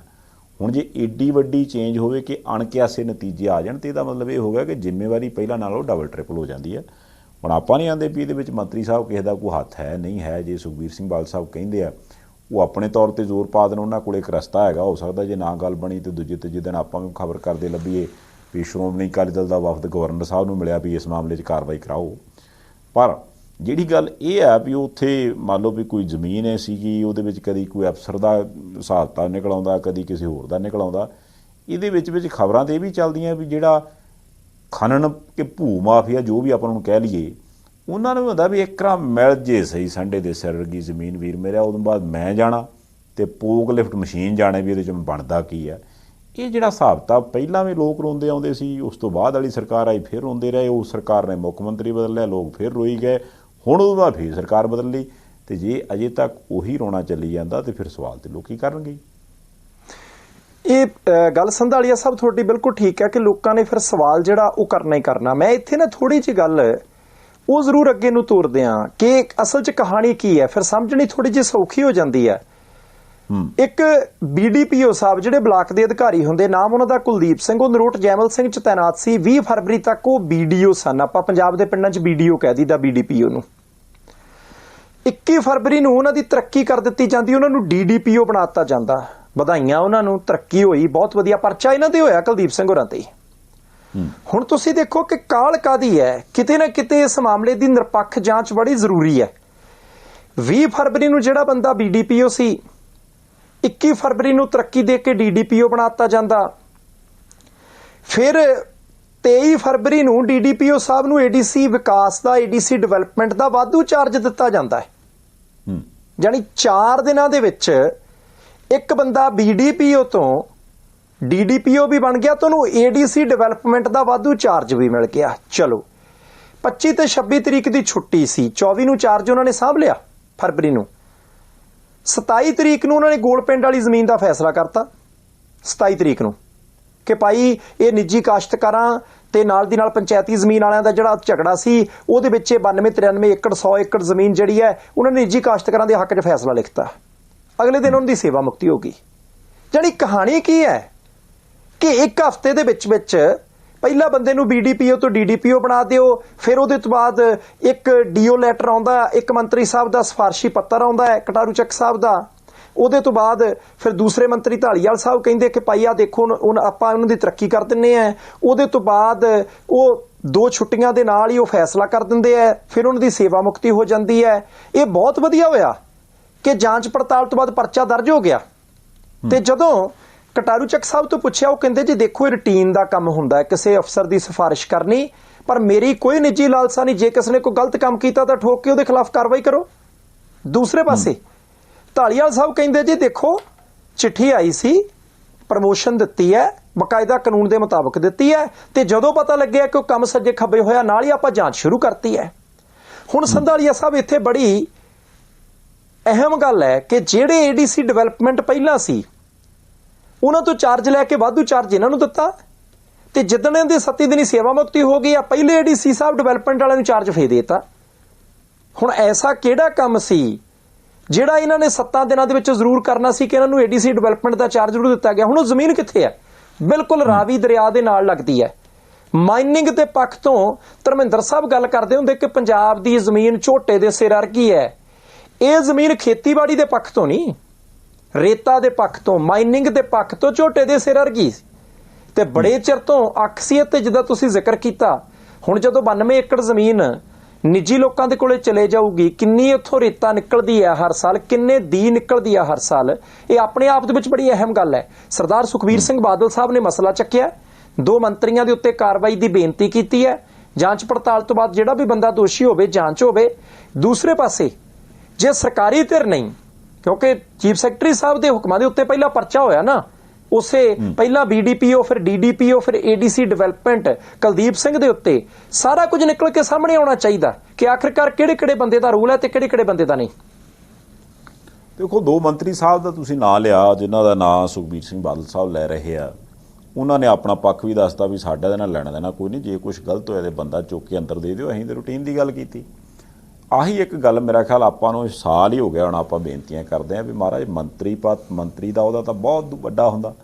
ਆਪਾਂ ਤਾਂ MLA ਸਾਹਿਬ ਨੂੰ ਵੀ ਬੇਨਤੀ ਕਰਦੇ ਵੀ ਨਾਲ ਜਿਹੜਾ ਬੰਦਾ ਤੁਸੀਂ ਲਾਇਆ ਜਾਂ ਜਿਹੜਾ ਬੰਦਾ ਤੁਹਾਨੂੰ ਮਿਲਦਾ ਜਾਂ ਜਿਹੜਾ ਬੰਦਾ ਗੱਡੀ 'ਚ ਬੈਂਦਾ ਜਾਂ ਜਿੱਥੇ ਕਿਤੇ ਰੀਬਨ ਕੱਟਣ ਜਾਂਦੇ ਹੋ ਜਾਂ ਅਗਲਾ ਕਹਿੰਦਾ ਨਹੀਂ ਫਲਾਨਿਆਂ ਦੇ ਘਰ ਆਪਾਂ ਜ਼ਰੂਰ ਜਾਣਾ, ਉੱਥੇ ਨਾਲ 5-4 ਬੰਦੇ ਕਿਹੜੇ ਹੱਥ ਮਿਲਾਉਂਦੇ ਨੇ, ਉਹ ਕਿਹੜਾ ਕਾਗਜ਼ ਦਿੰਦੇ ਨੇ, ਕਿਹੜਾ ਕੰਮ ਉਹ ਕਹਿੰਦੇ ਨੇ ਬਹੁਤ ਜ਼ਰੂਰੀ ਆ, ਕਿਹੜਾ ਬੰਦਾ ਕੁਰਸੀ ਤੇ ਨਾਲ ਬਹਿ ਕੇ ਕੰਨ 'ਚ ਹੌਲੀ ਜਿਹੀ ਨਹੀਂ ਫੂਕ ਮਾਰ ਦਿੰਦੇ, ਆਪਣੇ ਖਾਸ ਹੈ ਜੀ, ਆਪਣੇ ਖਾਸ ਨੇ, ਬਸ ਇਹਨਾਂ ਦਾ ਖਿਆਲ ਰੱਖਣਾ ਆਪਾਂ। ਉਹ ਜਿਹੜੇ ਆਪਣੇ ਖਾਸ ਤੇ ਆਪਣਿਆਂ ਦਾ ਖਿਆਲ ਰੱਖਣਾ, 5 ਮਿੰਟਾਂ 'ਚ ਤੁਸੀਂ ਕਿਹੜੀ ਐਕਸਰੇ ਮਸ਼ੀਨ ਦੇ ਨਾਲ ਐਕਸਰਾ ਕਰ ਲੈਂਦੇ ਹੋਵੋਗੇ ਕਿ ਇਹ ਬੰਦਾ ਕੀ ਸ਼ੈ ਆ, ਇਹਦਾ ਪਿਛੋਕੜ ਕੀ ਹੈ, ਚਾਹੁੰਦਾ ਕੀ ਆ, ਕੰਮ ਕੀ ਆ, ਤੇ ਇਸ ਕੰਮ ਦੇ ਵਿੱਚ ਕੱਲ੍ਹ ਨੂੰ ਜੇ ਕੁਝ ਹੋ ਗਿਆ ਤੇ ਕੱਲ੍ਹ ਨੂੰ ਘੜੇਚ ਆਪਣਾ ਨਾ ਹੋ ਜੇ। ਇਹੀ ਤਾਂ ਆਪਾਂ ਬੇਨਤੀ ਕਰਦੇ ਹੁੰਦੇ ਵੀ ਉਹ ਬਦਲਾਅ ਦੀ ਗੱਲ ਸੀ। ਤਾਂ ਹੀ ਮੈਂ ਸ਼ੁਰੂ 'ਚ ਗੱਲ ਛੇੜੀ ਨਾ ਵੀ ਯਾਰ ਪਹਿਲਿਆਂ ਤੋਂ ਇੰਨਾ ਵੱਡਾ ਪਲਟਾ ਮਾਰਨ ਦਾ ਕਾਰਨ ਸਿਰਫ ਤੇ ਸਿਰਫ ਪੰਜਾਬੀਆਂ ਦਾ ਇਹੀ ਸੀ ਵੀ ਯਾਰ ਕਹਾਣੀ ਕੋਈ ਵਿਗੜੀ ਹੈ, ਇਹਦਾ ਕੋਈ ਨਾ ਕੋਈ ਹੱਲ ਕਰ ਲਓ। ਹੁਣ ਅਸੀਂ ਨਹੀਂ ਆਂਦੇ ਵੀ ਇਹਦੇ ਵਿੱਚ ਸਰਕਾਰ ਜਾਂ ਮੰਤਰੀ ਸਾਹਿਬ ਜਾਂ ਹੋਰ ਕੋਈ ਸਰਕਾਰੀ ਧਿਰ ਜਾਂ ਕੋਈ ਬੰਦਾ ਜਾਂ ਆਮ ਆਦਮੀ ਪਾਰਟੀ ਉਹਦਾ ਕੋਈ ਕਸੂਰ, ਤੇ ਨਾ ਅਸੀਂ ਇਹ ਆਨੇ ਵੀ ਇਹ ਬਿਲਕੁਲ ਹੀ ਦੁੱਧ ਧੋਤੇ ਭਾਈ, ਇਹਨਾਂ ਨੂੰ ਪਤਾ ਹੀ ਕੁਝ ਨਹੀਂ ਹੈਗਾ, ਸਾਰਾ ਕੁਝ ਕੋਈ ਬਾਹਰੋਂ ਹੀ ਕਰ ਗਿਆ ਹੋਊਗਾ। ਕਿਉਂਕਿ ਇੱਕ ਬੰਦਾ ਇੱਕ ਹਫ਼ਤੇ 'ਚ ਇੱਕ ਬਲਾਕ ਲੈਵਲ ਦੇ ਅਧਿਕਾਰੀ ਤੋਂ ਜ਼ਿਲ੍ਹੇ ਲੈਵਲ ਦਾ ਅਧਿਕਾਰੀ ਬਣ ਕੇ ਤੇ ਇੰਨੀ ਵੱਡੀ ਜਿਹੜੀ ਜ਼ਮੀਨ ਦਾ ਜਾਂ ਰਕਬਾ ਆ ਉਹਦਾ ਫੈਸਲਾ ਲਿਖ ਕੇ ਤੇ ਉਦੋਂ ਆਖੇ ਵੀ ਬੇਦਾਗ, ਜਿੱਦਾਂ ਤੁਸੀਂ ਕਹਿੰਦੇ ਨੇ ਵਾਰ ਸਾਹਿਬ, ਬੇਦਾਗ ਉਹਨਾਂ ਦੀ ਸੇਵਾ ਮੁਕਤੀ ਹੋਈ ਏ, ਉਹ ਕਰਾ ਲਵੇ ਤੇ ਬਾਅਦ 'ਚ ਮੁੱਖ ਸਕੱਤਰ ਸਾਹਿਬ ਉੱਤੇ ਪਰਚਾ ਕਰਾਉਂਦੇ ਫਿਰ ਵੀ ਬੰਦਾ ਗਲਤ ਕਰ ਗਿਆ। ਕੋਈ ਤੇ ਕਹਾਣੀ ਹੈਗੀ। ਇਸੇ ਕਰਕੇ ਆਪਾਂ ਬੇਨਤੀ ਕਰਦੇ ਹਾਂ ਵੀ ਕੋਈ ਜ਼ਰੂਰੀ ਨਹੀਂ ਹੁੰਦਾ, ਸਿਆਣੇ ਨਹੀਂ ਕਹਿੰਦੇ ਉਹ ਨਾ ਪੁੱਤ ਤੱਤਾ ਨਹੀਂ ਪੀਦਾ ਐਵੇਂ ਬੁੱਲ ਸੜ ਜਾਂਦੇ ਆ, ਤੇ ਜੇ ਉਹ ਨਿੱਘੀ ਜੀ ਗੱਲ ਤੋਂ ਪਾਣੀ ਤੋਂ ਦੁੱਧ ਤੋਂ ਵਰਜਦੇ ਤੇ ਕੰਮ ਹੀ ਬੜੇ ਵੱਡੇ ਤੇ ਯਾਰ ਕੀ ਫਰਕ ਪੈਂਦਾ ਜੇ 2 ਦਿਨ ਵੱਧ ਲੱਗ ਜਾਣਗੇ ਤਾਂ। ਸੰਧਾਲੀਆ ਸਾਹਿਬ ਬਹੁਤ ਜ਼ਰੂਰੀ ਹੈ। ਤੁਸੀਂ ਦੇਖੋ, ਅਸੀਂ ਤਾਂ ਕਹਿੰਦੇ ਆ ਕਿ ਇੱਕ ਗੱਲ ਹਮੇਸ਼ਾ ਚੇਤੇ ਰੱਖਣੀ ਇਸ ਕੇਸ ਦੇ ਵਿੱਚ ਕਿ ਮੌਜੂਦਾ ਸਰਕਾਰ ਦੇ ਅਧਿਕਾਰੀਆਂ ਨੇ ਕਿਸੇ ਵੀ ਪੋਲੀਟੀਕਲ ਮੰਗ ਤੋਂ ਪਹਿਲਾਂ ਪਰਚਾ ਕਰ ਦਿੱਤਾ ਸੀ। ਜਾਣੀ ਪਰਚਾ ਪਹਿਲਾਂ ਹੋਇਆ, ਉਸ ਬੰਦੇ ਦੀ ਭਾਲ ਉਸ ਅਧਿਕਾਰੀ ਦੀ ਪਹਿਲਾਂ ਕੀਤੀ ਜਾ ਰਹੀ ਹੈ। ਪੋਲੀਟੀਕਲ ਪਾਰਟੀਆਂ ਨੇ ਮੰਗ ਬਾਅਦ ਵਿੱਚ ਕੀਤੀ ਹੈ, ਪਰ ਚੰਗੀ ਗੱਲ ਹੈ ਕਿ ਮੰਗ ਕੀਤੀ ਹੈ। ਹੁਣ ਇੱਕ ਤਾਂ ਨਿਰਪੱਖ ਜਾਂਚ ਹੋਵੇ, ਕੋਈ ਵੀ ਵੱਡਾ ਬੰਦਾ ਚਾਹੇ ਉਹ ਮੰਤਰੀ ਹੈ, ਐਮਐਲਏ ਹੈ, ਅਧਿਕਾਰੀ ਹੈ, ਕੋਈ ਪੀਐਨ ਹੈ, ਦਰਜਾ 4 ਕਰਮਚਾਰੀ ਹੈ, ਜਿਹਦੇ ਵੀ ਇਸ ਮਸਲੇ 'ਚ ਇਨਵੋਲਵਮੈਂਟ ਹੈ, ਜਿੱਥੇ ਵੀ ਕਿਤੇ ਗਲਤੀ ਹੋਈ ਹੈ ਠੋਕ ਕੇ ਸਜ਼ਾ ਮਿਲੇ। ਦੂਸਰਾ, ਇਸੇ ਕੇਸ ਦੇ ਵਿੱਚ ਨਾ ਉਸ ਪਿੰਡ ਦੇ ਇੱਕ ਬੰਦੇ ਦੇ ਉੱਤੇ ਪਰਚਾ ਹੋਇਆ। ਉਹ ਬੰਦਾ ਪਤਾ ਕੌਣ ਹੈ? ਉਹ ਕਹਿੰਦੇ ਜੀ ਸਾਡੇ ਪਿੰਡ ਦੀ ਜ਼ਮੀਨ ਦੇ ਉੱਤੇ ਬੜੇ ਚਿਰਾਂ ਤੋਂ ਮਾਫੀਆ ਦੀ ਹੱਕ ਸੀ। ਉਸ ਬੰਦੇ ਨੇ ਸ਼ਿਕਾਇਤ ਕੀਤੀ ਸੀ ਕਿ ਭਾਈ ਨਜਾਇਜ਼ ਕਬਜ਼ੇ ਕਰਦੇ ਫਿਰਦੇ ਆ, ਨਜਾਇਜ਼ ਮਾਈਨਿੰਗ ਹੁੰਦੀ ਹੈ। ਉਹਦੇ ਪਰਚੇ ਦੇ ਉੱਤੇ ਤਾਂ ਅਣਪਛਾਤੇ ਲੋਕਾਂ ਦੇ ਪਰਚਾ ਕਰ ਲਿਆ, ਕੋਈ ਗ੍ਰਿਫਤਾਰੀ ਨਹੀਂ ਹੋਈ। ਉਹਦੇ ਤੇ ਪਰਚਾ ਕਈ ਸਾਲ ਪਹਿਲਾਂ ਪਾਤਾ ਕਿ ਇਹਦੇ ਕੋਲ ਪੋਕਲੇਨ ਮਸ਼ੀਨ ਹੈ, ਇਹਦੇ ਕੋਲ ਟਿੱਪਰ ਹੈ, ਇਹ ਨਜਾਇਜ਼ ਮਾਈਨਿੰਗ ਕਰਦਾ ਹੈ। ਸ਼ਿਕਾਇਤ ਕਰਤਾ ਹੀ। ਉਹ ਕਹਿੰਦਾ ਨਾ ਮੇਰੇ ਕੋਲ ਟਰੈਕਟਰ, ਨਾ ਮੇਰੇ ਕੋਲ ਟਿੱਪਰ, ਨਾ ਮੇਰੇ ਕੋਲ ਪੋਕਲੇਨ ਮਸ਼ੀਨ, ਮੇਰਾ ਕਸੂਰ ਸਿਰਫ ਇੰਨਾ ਹੀ ਆ ਕਿ ਮੈਂ ਖਣਨ ਮਾਫੀਆ ਜਿਹੜਾ ਹੈ, ਭੂ ਮਾਫੀਆ ਜਿਹੜਾ ਹੈ, ਰੇਤ ਮਾਫੀਆ ਜਿਹੜਾ ਹੈ, ਉਹਦੇ ਖਿਲਾਫ ਸ਼ਿਕਾਇਤ ਕਰਦਾ ਸੀ। ਉਹ ਕਹਿੰਦੇ ਜੀ ਮੈਂ ਸਾਰੇ ਸਬੂਤ ਦੇ ਚੁੱਕਿਆ, ਅਜੇ ਤੱਕ ਵੀ ਤਰੀਕਾਂ ਭੁਗਤਦਾ। ਮੈਂ ਤਾਂ ਪੰਜਾਬ ਸਰਕਾਰ ਨੂੰ ਇਹ ਵੀ ਬੇਨਤੀ ਕਰਦਾ ਕਿ ਦੇਖੋ ਤੁਸੀਂ ਇਹ ਗੱਲਾਂ ਕਹਿ ਕੇ ਸਰਕਾਰ ਸੱਤਾ ਦੇ ਵਿੱਚ ਆਈ ਹੈ ਕਿ ਅਸੀਂ ਮਾਫੀਆ ਖਤਮ ਕਰਨਾ ਹੈ, ਤੇ ਇਦਾਂ ਦੇ ਜਿਹੜੇ ਲੋਕ ਮਾਫੀਆ ਦੇ ਖਿਲਾਫ ਲੜਨ ਵਾਲੇ ਮਾਫੀਆ ਦੇ ਸ਼ਿਕਾਰ ਹੋ ਕੇ ਬੈਠੇ ਆ, ਸੰਧਾਲੀਆ ਸਾਹਿਬ ਉਹਨਾਂ ਦੀ ਸਾਰ ਲੈਣੀ ਵੀ ਤਾਂ ਸਰਕਾਰ ਦੀ ਜ਼ਿੰਮੇਵਾਰੀ ਹੈ ਨਾ। ਪਰਚੀਆਂ ਜੋ ਕਢਾਓ ਇਹਨਾਂ ਲੋਕਾਂ ਨੂੰ ਜਿਹੜੇ ਨਜਾਇਜ਼ ਫਸਾਏ ਹੋਆ। ਨਹੀਂ ਨਾ ਲੈਣ ਸਾਰ। ਦੇਖੋ ਮਾਫੀਆ ਸ਼ਬਦ ਜਦੋਂ ਆਪਾਂ ਲਿਖਦੇ ਆ ਨਾ, ਸਿਰਫ ਜੇ ਕੱਲ ਨੂੰ ਲੋਕਾਂ ਦੇ ਮਨੋਂ ਲੈ ਗਏ ਨਾ ਇਹ ਜਿਹੜੇ ਬੰਦੇ ਅਜੇ ਨਹੀਂ ਧਿਆਨ ਇਸ ਪਾਸੇ ਕਰ ਰਹੇ ਵੀ ਮਾਫੀਆ ਤੇ ਕੋਈ ਨਹੀਂ ਚੱਲੀ ਜਾਣ ਦਿਓ, ਕੱਲ ਨੂੰ ਲੋਕਾਂ ਨੇ ਸਿਰਫ ਐੜਾ ਕੱਟ ਕੇ ਥੋੜਾ ਜਿਹਾ ਅੱਗੇ ਕਰਨਾ ਤੇ ਇਹਨਾਂ ਨੂੰ ਦਿਨੇ ਤਾਰੇ ਨਜ਼ਰ ਆ ਜਾਣੇ ਆ। ਜਿੱਦਾਂ ਉਹ ਕਹਿੰਦੇ ਵੀ ਮਾਫੀਆ ਦਾ ਕੁਝ ਕੀਤਾ, ਉਹ ਕਹਿੰਦੇ ਜੀ ਨਹੀਂ ਕੀਤਾ, ਉਹਨੇ ਚੰਗਾ ਫਿਰ ਸਾਡੇ ਵੱਲੋਂ ਮਾਫੀ ਹੈ, ਮਤਲਬ ਕਿ ਅਸੀਂ ਹੋਰ ਨੂੰ ਪਾ ਦਾਂਗੇ ਵੋਟ, ਤੁਸੀਂ ਜਾਓ। ਸੋ ਤਾਂ ਅਸੀਂ ਬੇਨਤੀ ਕਰਦੇ ਹਾਂ ਵੀ ਵੀਰ ਮੇਰੇ ਅਜੇ ਤਾਂ ਸਮਾਂ ਕੋਈ ਲੰਘਿਆ ਨਹੀਂ ਖਾਸ, ਤੇ ਜੇ ਆਪਾਂ ਨੂੰ ਜਾਪਦਾ ਵੀ ਯਾਰ ਸਾਨੂੰ ਇਹ ਉਲਝਾਉਣ ਵਾਲੇ, ਸਾਨੂੰ ਦੱਸਣ ਵਾਲੇ, ਸਾਨੂੰ ਇੱਧਰ ਉੱਧਰ ਫਸਾਉਣ ਵਾਲੇ ਉਹ ਨਾਲ ਦੇ ਉਹੀ ਕੁਝ ਨਹੀਂ ਪਤਾ ਲੱਗਣ ਦਿੰਦੇ, ਤੇ ਜੇ ਇੱਦਾਂ ਤੇ ਉਹ ਹੁਣ ਅੱਜ ਤੇ ਪੈਦਾ ਨਹੀਂ ਹੋਏ, ਇਹਦੇ ਲਈ ਤਾਂ ਫਿਰ ਐਕਸਕਿਊਜ਼ ਹੀ ਬੜਾ ਵਧੀਆ। ਜੇ ਮੰਨ ਲਓ ਮੈਂ ਤਾਂ ਇਹ ਸੋਚਦਾ ਵੀ ਜੇ ਕੱਲ੍ਹ ਨੂੰ ਕਿਸੇ ਐਮਐਲਏ ਸਾਹਿਬ, ਮੰਤਰੀ ਸਾਹਿਬ ਜਾਂ ਮੌਜੂਦਾ ਸਰਕਾਰ ਵਾਲੇ ਪਾਸਿਓਂ ਕਿਸੇ ਨੇ ਕਹਿਤਾ ਵੀ ਯਾਰ ਹੁਣ ਕਰੀਏ ਕਿ ਉਹ ਫਲਾਣੇ ਬੰਦੇ ਥੋੜ੍ਹੇ ਗਲਤ ਸੀ, ਉਹ ਨਾਲ ਲੱਗ ਕੇ ਉਹਨਾਂ ਨੇ ਐਂ ਕਰਾਤਾ, ਜੇ ਉਹ ਫਲਾਣੇ ਬੰਦੇ ਗਲਤ ਸੀ ਉਹਨਾਂ ਨੇ ਐਂ ਕਰਾਤਾ, ਤੇ ਉਹ ਕੀ ਪਤਾ ਪਹਿਲਿਆਂ ਦੇ ਨਾਲ ਵੀ ਕੋਈ ਫਲਾਣੇ ਬੰਦੇ ਗਲਤੀ ਲਾ ਕੇ ਉਹਨਾਂ ਕੋਲੋਂ ਗਲਤ ਕਰਾ ਕੇ ਹੁਣ ਤੇ ਫਿਰ ਬੰਦੇ ਤੇ ਉਹ ਵੀ ਗਲਤ ਨਹੀਂ ਸੀ, ਤਾਂ ਮਤਲਬ ਨਾ ਉਹਨਾਂ ਤੋਂ ਪਹਿਲੇ ਗਲਤ ਸੀਗੇ। ਸੋ ਗੱਲ ਤੇ ਹੈ ਵੀ ਜਿਹੜੇ ਬੰਦੇ ਨੇ ਇਸ ਪਾਸੇ ਆਉਣਾ, ਜੇ ਮੰਨ ਲਓ ਆਪਾਂ ਕੋਈ ਪ੍ਰੋਫੈਸ਼ਨ ਚੁਣਦੇ ਆ ਵੀ ਮੈਂ ਹੁਣ ਸੇਵਾ ਕਰਨੀ ਹੈ, ਵੀ ਮੈਂ ਰਾਜਨੀਤੀ ਜਾਣਾ, ਤੇ ਰਾਜਨੀਤੀ ਬਾਰੇ ਤਾਂ ਪਤਾ ਹੈ ਹੀ ਹੈ ਨਾ ਵੀ ਇਹ ਕਿੱਡੀ ਟੇਢੀ ਖੀਰ ਹੈ ਭਾਈ ਸਾਹਿਬ, ਇਹਦੇ ਵਿੱਚ ਕੁਛ ਨਾ ਕੁਛ ਹੋ ਸਕਦਾ, ਇਸ ਕਰਕੇ ਹਰ ਵੇਲੇ ਚੁਕੰਨੇ ਰਹਿਣ ਦੀ ਲੋੜ। ਤੇ ਜੇ ਆਪਾਂ ਉਸ ਫੀਲਡ ਨੂੰ ਚੁਣਿਆ, ਆਪਾਂ ਉਹ ਪ੍ਰੋਫੈਸ਼ਨ ਚੁਣਿਆ, ਤੇ ਉਸ ਪ੍ਰੋਫੈਸ਼ਨ ਦੇ ਹਿਸਾਬ ਨਾਲ ਆਪਾਂ ਅਪ ਟੂ ਡੇਟ ਨਹੀਂ ਰਹਿੰਦੇ, ਆਪਾਂ ਲੋਕਾਂ ਦੀਆਂ ਜੋ ਵੀ ਖਾਹਿਸ਼ਾਂ ਨੇ, ਤਮੰਨਾਵਾਂ ਨੇ, ਜਾਂ ਜੋ ਕਹਿ ਕੇ ਗਏ ਸੀ ਉੱਤੇ ਨਹੀਂ ਖਰੇ ਉਤਰਦੇ, ਤੇ ਫਿਰ ਲੋਕਾਂ ਨੂੰ ਹੁਣ ਹਿਸਾਬ ਆ ਗਿਆ। ਇਸ ਤੋਂ ਪਹਿਲਾਂ ਗੱਡੀਆਂ ਬਹੁਤ ਚੱਲੀਆਂ, ਸਦੀਆਂ ਤੱਕ ਚੱਲਦੀਆਂ ਰਹੀਆਂ, ਲੋਕਾਂ ਨੂੰ ਹਿਸਾਬ ਆਇਆ ਨਹੀਂ, ਪਰ ਹੁਣ ਐਸਾ ਹਿਸਾਬ ਆ ਗਿਆ ਵੀ ਲੋਕੀ ਐਂ ਜਮਾਂ ਜਿੱਦਾਂ ਮਾਈਆਂ ਨਹੀਂ ਆਪਣੀਆਂ, ਮਤਲਬ ਰੋਟੀ ਨਾਲ ਜੁੜਦੀ ਹੈ, ਉਹਦੇ ਖੁਰਚਣਾ ਦੇ ਕੇ ਥੱਲੇ ਤੇ ਪੁੱਠਾ ਕਰ ਦਿੰਦੀਆਂ ਵੀ ਆਹ ਲੈ ਚੱਕ ਫੁਲਕਾ ਇਸ ਪਾਸੇ, ਉੱਦਾਂ ਕਰ ਦਿੰਦੇ ਆ। ਇਹ ਸਹੀ ਗੱਲ ਆ ਤੁਹਾਡੀ ਸੰਧਾਲੀਆ ਸਾਹਿਬ। ਸੋ ਅਸੀਂ ਇਨਸਾਫ ਦੀ ਆਸ ਦੇ ਵਿੱਚ ਅਗਲੀ ਖਬਰ ਵਾਲੇ ਪਾਸੇ ਨੂੰ ਵਧਦੇ ਆਂ। ਪਿਛਲੇ ਦਿਨੀ ਇੱਕ ਰੇੜਕਾ ਪੈ ਗਿਆ ਸੀ ਸ਼੍ਰੋਮਣੀ ਅਕਾਲੀ ਦਲ ਦੇ ਅੰਦਰ। ਉੱਪਰੋਂ ਥਲੀ 2 ਨਿਯੁਕਤੀਆਂ ਕੀਤੀਆਂ ਸੀ ਸ਼੍ਰੋਮਣੀ ਅਕਾਲੀ ਦਲ ਦੇ ਪ੍ਰਧਾਨ ਸਰਦਾਰ ਸੁਖਬੀਰ ਸਿੰਘ ਬਾਦਲ ਸਾਹਿਬ ਨੇ। ਇੱਕ ਨਿਯੁਕਤੀ ਤੇ ਪਿੱਠ ਬੜੀ ਥਾਪੜੀ ਗਈ ਪ੍ਰਧਾਨ ਸਾਹਿਬ ਦੀ, ਦੂਸਰੀ ਨਿਯੁਕਤੀ ਤੇ ਵਿਵਾਦ ਬੜਾ ਹੋਇਆ। ਇੱਕ ਨਿਯੁਕਤੀ ਹੋਈ ਸੀ ਸਰਜੀਤ ਸਿੰਘ ਝਿੰਜਰ ਯੂਥ ਅਕਾਲੀ ਦਲ ਦੇ ਪ੍ਰੈਜ਼ੀਡੈਂਟ ਦੇ ਰੂਪ ਦੇ ਵਿੱਚ, ਉਹਨਾਂ ਦਾ ਨਾਮ ਆਇਆ। ਇੱਕ ਵੀ ਅਕਾਲੀ ਦਲ ਦੇ ਵਰਕਰ ਨੇ, ਇੱਕ ਵੀ ਅਕਾਲੀ ਦਲ ਦੇ ਕਾਰਕੁਨ ਨੇ, ਇੱਕ ਵੀ ਯੂਥ ਅਕਾਲੀ ਦਲ ਦੇ ਕਿਸੇ ਲੀਡਰ ਨੇ ਇਹ ਨਹੀਂ ਕਿਹਾ ਕਿ ਇਹ ਫੈਸਲਾ ਠੀਕ ਨਹੀਂ। ਸਾਰੇ ਨਾਲ ਤੁਰ ਪਏ। ਅਕਾਲੀ ਦਲ ਨੂੰ ਜੇ ਲਗਾਤਾਰ 2 ਵਾਰੀ ਜਿੱਤ ਦਵਾਈ ਸੀ ਨਾ ਸੰਧਾਲੀਆ ਸਾਹਿਬ, 2007 ਤੇ ਉਹਦੇ ਤੋਂ ਬਾਅਦ ਜਿਹੜੀ ਇਲੈਕਸ਼ਨ ਹੋਈ ਸੀ ਮੁੜ ਕੇ 12 ਦੇ ਵਿੱਚ, ਇਤਿਹਾਸ ਸਿਰਜਿਆ ਗਿਆ ਸੀ ਕਿ 10 ਸਾਲ ਅਕਾਲੀਆਂ ਦੀ ਸਰਕਾਰ ਰਹੀ ਬੀਜੇਪੀ ਨਾਲ ਰਲ ਕੇ ਪੰਜਾਬ 'ਚ, ਤੇ ਉਹਦੇ ਵਿੱਚ ਯੂਥ ਅਕਾਲੀ ਦਲ ਦਾ ਬੜਾ ਵੱਡਾ ਰੋਲ ਸੀ। ਬਾਅਦ ਵਿੱਚ ਯੂਥ ਅਕਾਲੀ ਦਲ ਥੋੜਾ ਜਿਹਾ ਨਿਸਲ ਜਾ ਹੋ ਗਿਆ। ਹੁਣ ਜਦੋਂ ਵੱਡੇ ਬਾਦਲ ਸਾਹਿਬ ਦਾ ਦੇਹਾਂਤ ਹੋ ਗਿਆ, ਅਕਾਲੀ ਦਲ 3 ਸੀਟਾਂ ਤੇ ਸੀਮਤ ਹੋ ਗਿਆ, ਬਹੁਤ ਸਾਰੇ ਲੀਡਰ ਪਾਰਟੀ ਛੱਡ ਗਏ, ਤਾਂ ਸਰਦਾਰ ਸੁਖਬੀਰ ਸਿੰਘ ਬਾਦਲ ਸਾਹਿਬ ਨੇ ਇੱਕ ਸਧਾਰਨ ਪਰਿਵਾਰ ਦੇ ਨੌਜਵਾਨ ਝਿੰਜਰ ਹੋਰਾਂ ਨੂੰ ਯੂਥ ਅਕਾਲੀ ਦਲ ਦੀ ਪ੍ਰਧਾਨਗੀ ਦਿੱਤੀ। ਤਾਂ ਸਾਰਿਆਂ ਨੇ ਕਿਹਾ ਕਿ ਆ ਠੀਕ ਫੈਸਲਾ ਹੈ। ਲੱਗਦਾ ਕਿ ਸਰਦਾਰ ਸੁਖਬੀਰ ਸਿੰਘ ਬਾਦਲ ਸਾਹਿਬ ਰਮਜ਼ ਸਮਝ ਗਏ ਆ ਕਿ ਅਕਾਲੀ ਦਲ ਨੂੰ ਪੁਨਰ ਸੁਰਜੀਤ ਕਰਨ ਦੇ ਲਈ ਹੁਣ ਕਹਾਣੀ ਕਿੱਧਰ ਨੂੰ ਲੈ ਕੇ ਜਾਣੀ ਹੈ। ਥੋੜੇ ਦਿਨਾਂ ਦੇ ਬਾਅਦ ਹੀ ਇੱਕ ਹੋਰ ਫੈਸਲਾ ਕਰ ਦਿੱਤਾ। ਬੀਬੀ ਹਰਗੋਬਿੰਦ ਕੌਰ ਨੂੰ, ਜਿਹੜੇ ਕਿ ਆਂਗਨਵਾੜੀ ਯੂਨੀਅਨ ਪੰਜਾਬ ਦੇ ਪ੍ਰਧਾਨ, ਉਹਨਾਂ ਨੂੰ ਇਸਤਰੀ ਅਕਾਲੀ ਦਲ ਦਾ ਪ੍ਰਧਾਨ ਬਣਾਤਾ ਸਰਦਾਰ ਸੁਖਬੀਰ ਸਿੰਘ ਬਾਦਲ ਨੇ। ਕਈ ਦਰਜਨ ਇਸਤਰੀ ਅਕਾਲੀ ਦਲ ਦੀਆਂ ਆਗੂ ਬੀਬੀਆਂ ਉਸੇ ਵੇਲੇ ਬਿਟਰ ਗਈਆਂ। ਉਸੇ ਵੇਲੇ ਉਹਨਾਂ ਦੇ ਮਨਾਂ 'ਚ ਰੋਸ ਜਾਗਿਆ। ਉਹਨਾਂ ਨੇ ਮੀਟਿੰਗਾਂ ਕਰਨੀਆਂ ਸ਼ੁਰੂ ਕਰਤੀਆਂ ਤੇ ਮੀਟਿੰਗਾਂ ਕਰਕੇ ਕਿਹਾ ਕਿ ਸਾਨੂੰ ਤਾਂ ਪਤਾ ਹੀ ਨਹੀਂ।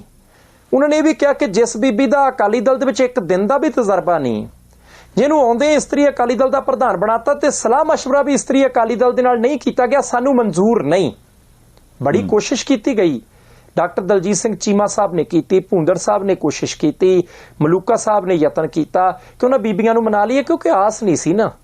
ਕਿਉਂਕਿ ਅਕਾਲੀ ਦਲ ਦੇ ਵਿੱਚ ਬੜੇ ਵੱਡੇ ਫੈਸਲੇ ਹੋਏ, ਗੱਠਜੋੜ ਤੋੜਨ ਦੇ, ਗੱਠਜੋੜ ਕਰਨ ਦੇ, ਇਲੈਕਸ਼ਨ ਲੜਨ ਦੇ, ਦੂਸਰੀਆਂ ਪਾਰਟੀਆਂ 'ਚੋਂ ਬੰਦੇ ਲਿਆ ਕੇ ਉਮੀਦਵਾਰ ਬਣਾਉਣ ਦੇ। ਲੀਡਰ ਬੋਲੇ ਨਹੀਂ ਸੀ ਇਕਮੁੱਠ ਹੋ ਕੇ। ਇਸਤਰੀ ਅਕਾਲੀ ਦਲ ਦੀਆਂ ਬੀਬੀਆਂ ਪਹਿਲੀ ਵਾਰ ਬੋਲੀਆਂ ਇਕਮੁੱਠ ਹੋ ਕੇ। ਹੁਣ 15 ਦਿਨਾਂ ਤੋਂ ਇੱਕ ਪਾਸੇ ਤਾਂ ਬੀਬੀ ਹਰਗੋਬਿੰਦ ਕੌਰ ਜਿਹੜੇ ਆ ਉਹ ਆਪਣੇ ਵਾਲੇ ਪਾਸੇ ਚਲੇ ਜਾਂਦੇ ਸੀ ਕਿ ਭਾਈ ਆਪਾਂ ਇਸਤਰੀ ਅਕਾਲੀ ਦਲ ਦੀਆਂ ਬੈਠਕਾਂ ਕਰਦੇ ਆਂ, ਸਰਗਰਮੀ ਕਰਦੇ ਆਂ। ਦੂਸਰੇ ਪਾਸੇ ਉਹ ਬੀਬੀਆਂ ਵੀ ਮਾਝੇ, ਮਾਲਵੇ, ਦੁਆਬੇ ਤਿੰਨੇ ਹੀ ਖੇਤਰਾਂ ਦੇ ਵਿੱਚ ਜਾ ਕੇ ਇੱਕ ਪਾਸੇ ਤਾਂ ਅਕਾਲੀ ਦਲ ਦੇ ਆਗੂਆਂ ਨੂੰ ਮਿਲਦੀਆਂ ਸੀ, ਦੂਜੇ ਪਾਸੇ ਇਸਤਰੀ ਅਕਾਲੀ ਦਲ ਦੀਆਂ ਬੀਬੀਆਂ ਨੂੰ ਲਾਮਬੰਦ ਕਰਦੀਆਂ ਸੀ ਕਿ ਇਹ ਮਨਜ਼ੂਰ ਨਹੀਂ ਭਾਈ, ਲਾ ਜਿਹਨੂੰ ਮਰਜ਼ੀ ਦਿਓ ਪਰ ਸਲਾਹ ਮਸ਼ਵਰਾ ਤਾਂ ਕਰੋ। ਉਸ ਬੀਬੀ ਦਾ ਅਕਾਲੀ ਦਲ ਲਈ ਕੰਮ ਤਾਂ ਹੋਵੇ।